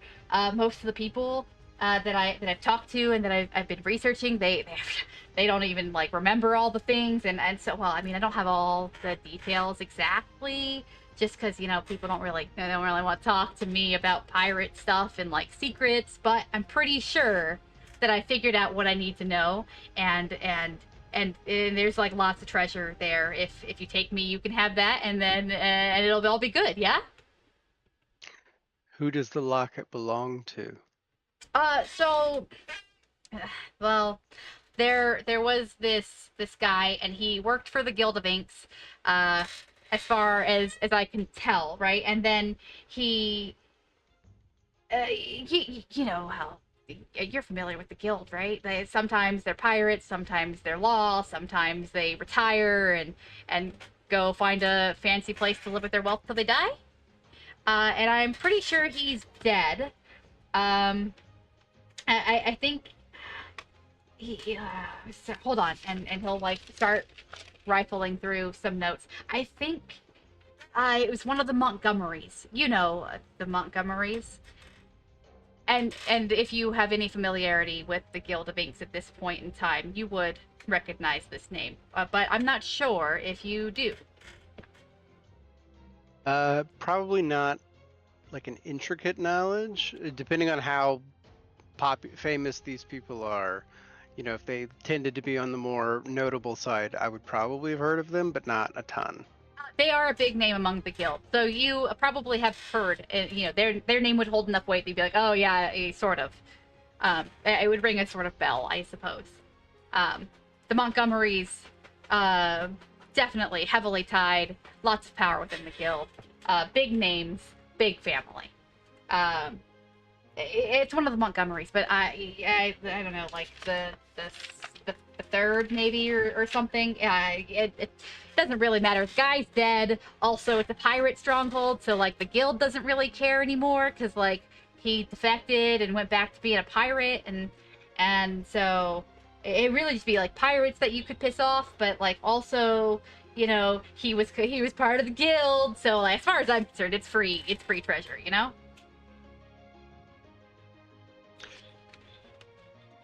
What do you need the locket for?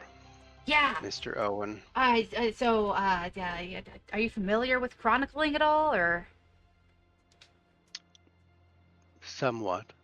So, yeah, The locket, it's just got a little bit of magical power, right? It's not even a big deal. Like you're not gonna care. You're not gonna care at all. But if the locket, when you open it, it's a little bit like it's got like a little storage thing inside of it, and it always stays fresh in there. So you put a picture and it doesn't decay, or if you put a note, like it'll never get wet or weathered or anything like that. It's like a little bubble of safety. And I'm So what are you trying to make? What book are you trying to create? yeah. So when I read the book, right? Well, I mean, I guess when anybody reads the book, but this one's for me.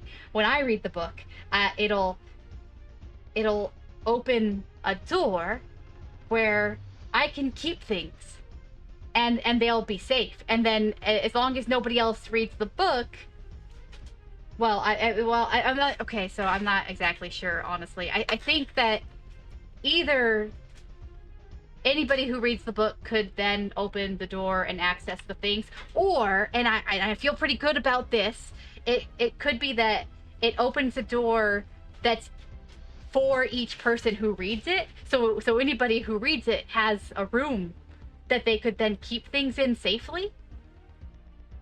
And you couldn't mess with anybody else's. So as long as you still had the book, you could still get to your stuff, and somebody else could get to their things, like the best kind of library you ever visited.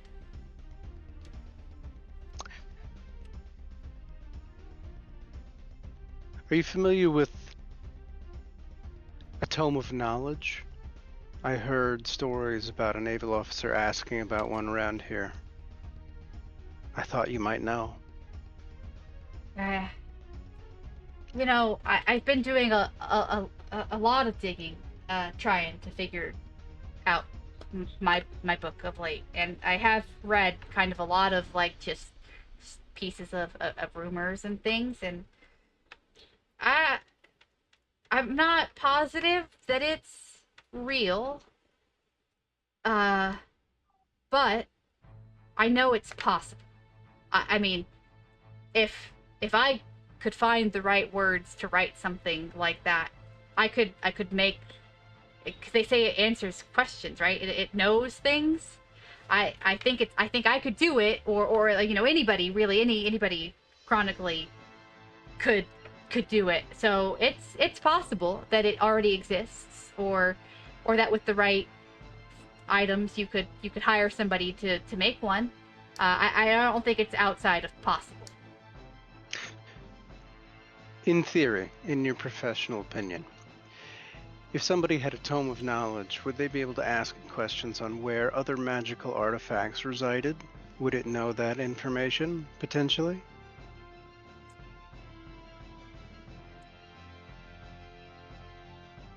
He sits deep in thought for a while. You can tell he's really considering the bounds of magic and what chronicling is capable of. And he looks at you and he says, I think with this is going to seem like a strange thing to bring up now, but I heard once of a compass that points towards something you desire.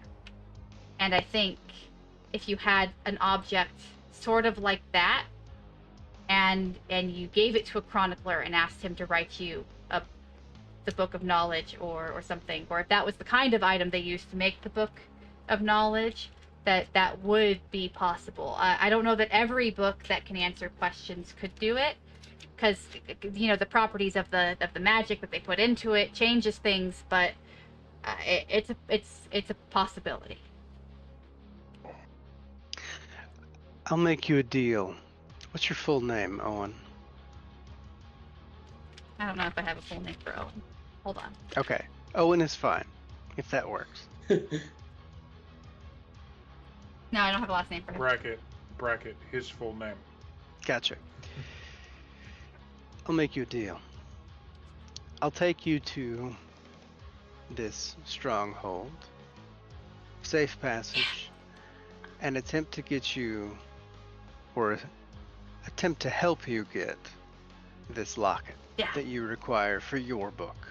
Yeah. However, However, once the task is done, or along the way, depending on how timelines work out, if we come across the ability for you to make me a tome of knowledge that would direct me to certain magical items, like I've described to you, I want you to help me make it. Well, um, have you ever hired a chronicler before? Because like it's not as easy as it sounds. I know it just looks like I write words on pages. I'm not asking you to give me a dissertation on your powers or your abilities. What I'm asking you is, do you accept my agreement that you would help me make such an item if I help you make yours? I would try, and I think I could do it with the right And equipment. you think it is possible? Yes. I even know some other chroniclers. If it's not something that I can do, and I'll try. I'll write the book for you, and you know we can sail together and get what you need. To you know if I need like an extra strange something or other, I'm happy to either stay with you or you can come back and visit me on the island. And but yeah, I could try. And if I can't do it, I know a guy. I hate to say that he's better at this than I am, but he's been doing it a little bit longer, and he's got a gin in a book. Did you know? But I think if I couldn't do it, he could, and I could at least introduce you. Would you be opposed to making a trip there first? To see him? What? I'd like a second opinion on whether or not it's possible. The entire process is something that I'm not familiar with, and it's something that I'm seeking for my own reasons. Well, would you still, even if he doesn't think so, would you still take me to get my locket? Yes. Okay, yeah. Listen, I've been working on this book so hard, and I just, as long as I get to finish it, that's what's important to me. I'll do anything I can to help. Have you ever been on a ship before? I used to go fishing with my pa. Back before I made it big as a chronicler. I don't really do a lot of hard work anymore. You know, people pay me to write for them instead. Do you have a place that you can store your valuables? Yeah. Okay. I'll help you, and you'll help me. My crew is rough around the edges. But if you're willing to put up with it, then I guarantee you some safe passage. Well, I mean, for my crew. As long as We they are put up pirates. with me. You are. I knew you were pirates. Yeah. Some people find me a little annoying. But as long as. Oh, actually, I have a bunkmate in mind for you already. but yeah. I can do it. I can. Yeah. Anything, man. I got. As long as I can get this locket, I've been spending my. Okay, storyteller question. Yeah, sure. My ability to see into like somebody's like deep desires and soul is still going on. Yeah. I'm assuming that he's very transparent in that this is exactly his deepest, darkest desire is to do this. Yeah, when you looked at him, you knew immediately he's working on like his masterpiece. This is his life's passion. Gotcha. And you're familiar that chroniclers tend to be this way. They are putting themselves so deeply into a book as to imbue it with power, and so while the passion it varies in presentation, this sort of animated or absolutely one track is very much a common chronicler trait. It's why they are so good at what they do. They're not all as annoying as him, but I thought it would be fun. His ability to lie is golden retriever. Right. Oh, and you seem very, well, for lack of a better word, you seem very eager to go on this journey. Do you know that it will be dangerous, most likely? Oh, I haven't even told you about the traps and the stronghold yet, but I'm pretty sure I figured out where most of them are. So, because I've been reading lots of books about it and talking to people. But yeah, no, yeah, it's that's okay. That's okay. As long as we do our best to be safe, and it's the ocean, and she's a prickly sort sometimes, but I think it's fine. It's fine. It's fine. I just gotta get the locket, Like I can almost taste the book, it's so close. I've almost done. In your, I'm actually quite curious. Have you come across? You seem to. You're very well read, obviously. Well, obviously. I'm curious to see how much more do you know about any other mystical items that you've read about in your search for this locket, in your research of this stronghold. Is there any other items that you think would be of particular interest? Well, yeah. I mean, there's a couple things. We don't have to discuss them now. Maybe on the ship. Yeah, on the yeah. way. I've had to do lots of research. I know all sorts of things that aren't useless, or that are useless to me, but like are kind of cool. So, I could share those with you. Can you read, sir? Sorry, sir. Captain. I can read. Yes, I am the captain. Okay, And yeah. I am able to read. Yes. Great. So is that should I call you sir or captain, sir, or Mr. You can call Captain? me captain. Okay. Captain is fine. Right. Yeah, Captain. I know. All sorts of things that are useless to me, but like could be helpful. Yeah. Who else have you talked to about your book? Here, or anywhere? This one? Well, I mean, kind of a lot of people, but nobody ever really listened long enough. Because I kind of get excited, and they usually cut me off before I really got to tell them about the Fog Isle and Stronghold, and by the time, they usually walk away. Anyone ever approach you here and ask you questions like I'm asking you now? A couple of people asked me to write them books too, but the thing is, I told them that they'd have to wait till I finished this book, and that I had to go like pretty far to get what I needed for this book, and they usually just left me alone after that. When was the last time that somebody approached you and asked you questions about your chronicling ability? Oh, well, I think this morning somebody asked. Who? What do they look like? What do you remember? I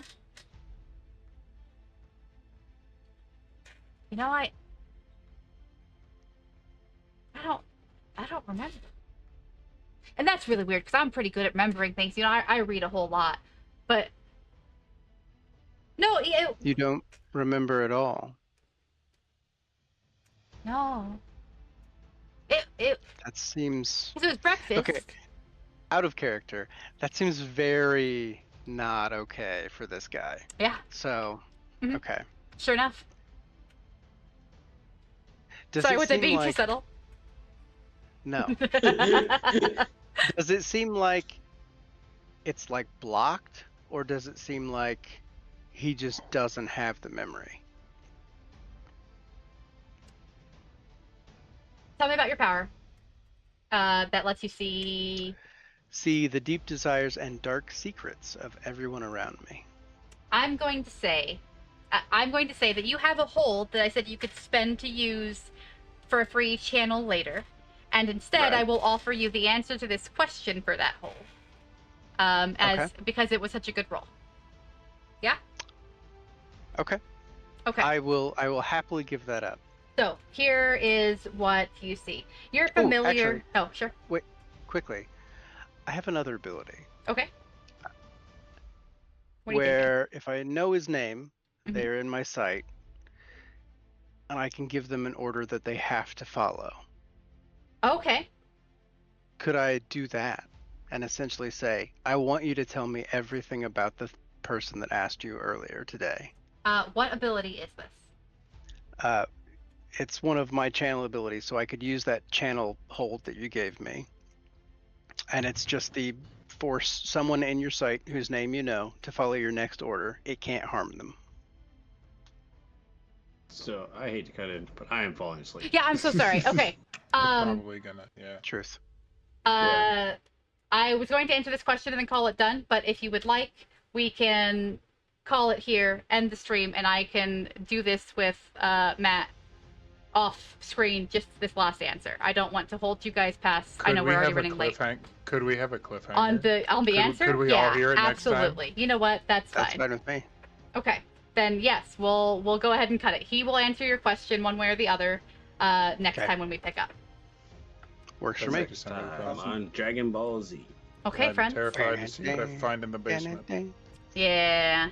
I definitely Things to didn't kill. think we could make it through combat. This ought to be good. It's All very right, fun. friends. So we will call this for the end.